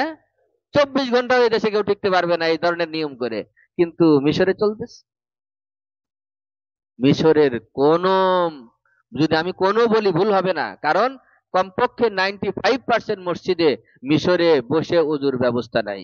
মিশরের যেটা জাতীয় মসজিদ, যেখানে হোসাইন রাদিয়াল্লাহু, এটা মুহাক্কাক না, এটা নিয়ে ইখতিলাফ আছে, মতনৈক্য আছে, তবে একটা বর্ণনায় এটাও আছে যে হোসাইন রাদিয়াল্লাহু তাআলার মাথা নিয়ে আসা হয়েছিল মিশরে, যে জায়গায় মাথা দাফন করা হয়েছে ওই জায়গায় মাজার তৈরি করা হয়েছে। ইন্ডিয়া থেকে, পাকিস্তান থেকে, এইসব দেশ থেকে যারা যায় মাথা ঠেকাইতেছে, এই কি কি বেদাত তেদাত করতেছে, এটা ওই মসজিদটাকে বলা হয় জাতীয় মসজিদ মিশরের কায়রো শহরে। এটাকে হলো বাইতুল মোকাররমের মতো জাতীয় মসজিদ। এবং মসজিদ নববীর একটু নমুনা আনার চেষ্টা করছে। ওই মসজিদটাতেও বসে ওযুর ব্যবস্থা নাই, সব জায়গায় দাঁড়ায় ওযুর ব্যবস্থা। কারণ সব প্যান্ট শার্ট পরে, এই দাঁড়ায় ওযুর ব্যবস্থা। আরো দুঃখজনক যে দাঁড়ায় পেশাব করার, প্রচুর মসজিদে দাঁড়ায় পেশাব করার ব্যবস্থা আছে, ইসলামী নিদর্শন আছে, ইসলাম নাই। সেই দিক থেকে আল্লাহ তাআলা আমাদেরকে এই দেশে অনেক ভালো রাখেছেন। স্বাধীনতার সাথে ধর্মকর্ম আমরা করতে পারি, ইসলামের উপরে আঘাত আসলে কথা বলা যায়। অনেক ভালো রাখছেন আল্লাহ। আল্লাহ রাব্বুল আলামিন আমাদেরকে ইসলামের নিদর্শন দেখে, এগুলোর আলোচনা শুনে আল্লাহ তাআলা আমাদের ঈমান, আমাদের আমল আল্লাহ তাআলা আরো মজবুত করে দেন, আরো মজবুত করে দেন। এবং প্রথম যে কথা দিয়ে শুরু করেছিলাম, সুন্নাত এবং শরীয়তের উপরে আমল করতে করতে সুন্নাত এবং শরীয়ত যেন আমাদের মেজাজে, স্বভাবে পরিণত হয়ে যায়। এটা কিন্তু জোর করে করাতে হয় এমন না, না করলে মাথা ব্যথা হবে, না করলে কি যেন একটা অপরিণত লাগবে, যে আমার কি যেন একটা ত্রুটি হয়ে যাচ্ছে, কোনটা আমার মিস হয়ে গেছে, এমন যেন লাগে। সুন্নাত এবং শরীয়ত নিজের স্বভাবে পরিণত হয়ে যেতে হবে। সুন্নাত তরিকায় খাবার খাবো, সুন্নাতি লেবাস পরবো, মাথায় টুপি দিব, মসজিদে আসবো, ভালো পোশাক পরে আসবো, মসজিদে ঢুকতেই যেন মানে দোয়াটা মনে পড়ে, কষ্ট করে মনে করায় দিতে না হয়, এমন হয়ে যেতে হবে। আল্লাহ রাব্বুল আলামিন আমাদের জিন্দেগিতে, আমাদের পরিবারের, আমাদের সন্তানদের, আমাদের পরিবারের জিন্দেগিতে, রাষ্ট্রীয় পর্যায়ে, সর্ব জায়গায় আল্লাহ রাব্বুল আলামিন ইসলামকে জিন্দা করে দেন, ইসলামকে কায়েম করে দেন। আমার জীবনে যেন সুন্নাত চলে আসে, আপনাদের জীবনে যেন সুন্নাত চলে আসে। আল্লাহ তাআলা সুন্নাতের উপর আমলের বরকতে নবী সাল্লাল্লাহু আলাইহি সাল্লামের দিদার যেন স্বপ্ন যোগে দেখায় দেন, নবী সাল্লাল্লাহু আলাইহি সাল্লামের শাফাআত যেন আল্লাহ তাআলা আমাদের সকলকে নসিব করে দেন। আপনাদের এই ইসলাহি মজলিস, সব গুজারির মজলিস, যারা কষ্ট করে ইন্তজাম করেন, ব্যবস্থা করেন, শরীক হন, বারবার বারবার অনেক বেশি দোয়া করা হয়েছে। আল্লাহ তাআলা কিয়ামত পর্যন্ত এই ভালো জিনিসগুলোকে আল্লাহ তাআলা চালু রাখেন। আল্লাহ তাআলা সকলকেই মক্কা মদিনার জিয়ারত নসিব করেন। ইসলামের নিদর্শন যেখানে যেখানে আছে এগুলো যেন স্বচক্ষে দেখে ওই যে আইনুল ইয়াকিন অর্জন করার তৌফিক দান করেন। তুর পাহাড় শুনছি, অমুক শুনছি, অমুক কিছু শুনছি, সব শুনে শুনে বিশ্বাস করছি। আল্লাহ তাআলা যেন সম্ভব হলে এগুলো দেখে আইনুল ইয়াকিন অর্জন করার তৌফিক আমাদেরকে আল্লাহ তাআলা সবাইকে নসিব করেন। আল্লাহ তাআলা আমাদের ইলমে, আমলে, হায়াতে, রুজিতে অনেক অনেক বারাকাত দান করেন। যারা এই সব গুজারিতে মেহমানদারি করেন আল্লাহ তাআলা তাদেরকে অনেক অনেক বরকত দান করেন। আল্লাহুম্মা সাল্লি আলা সাইয়্যিদিনা মাওলানা মুহাম্মদ কামা সাল্লাইতা আলা ইব্রাহিম ওয়া আলা আলি ইব্রাহিম ইন্নাকা হামিদুম মাজিদ। اللهم صل على محمد النبي الأمي وعلى آله وسلم تسليما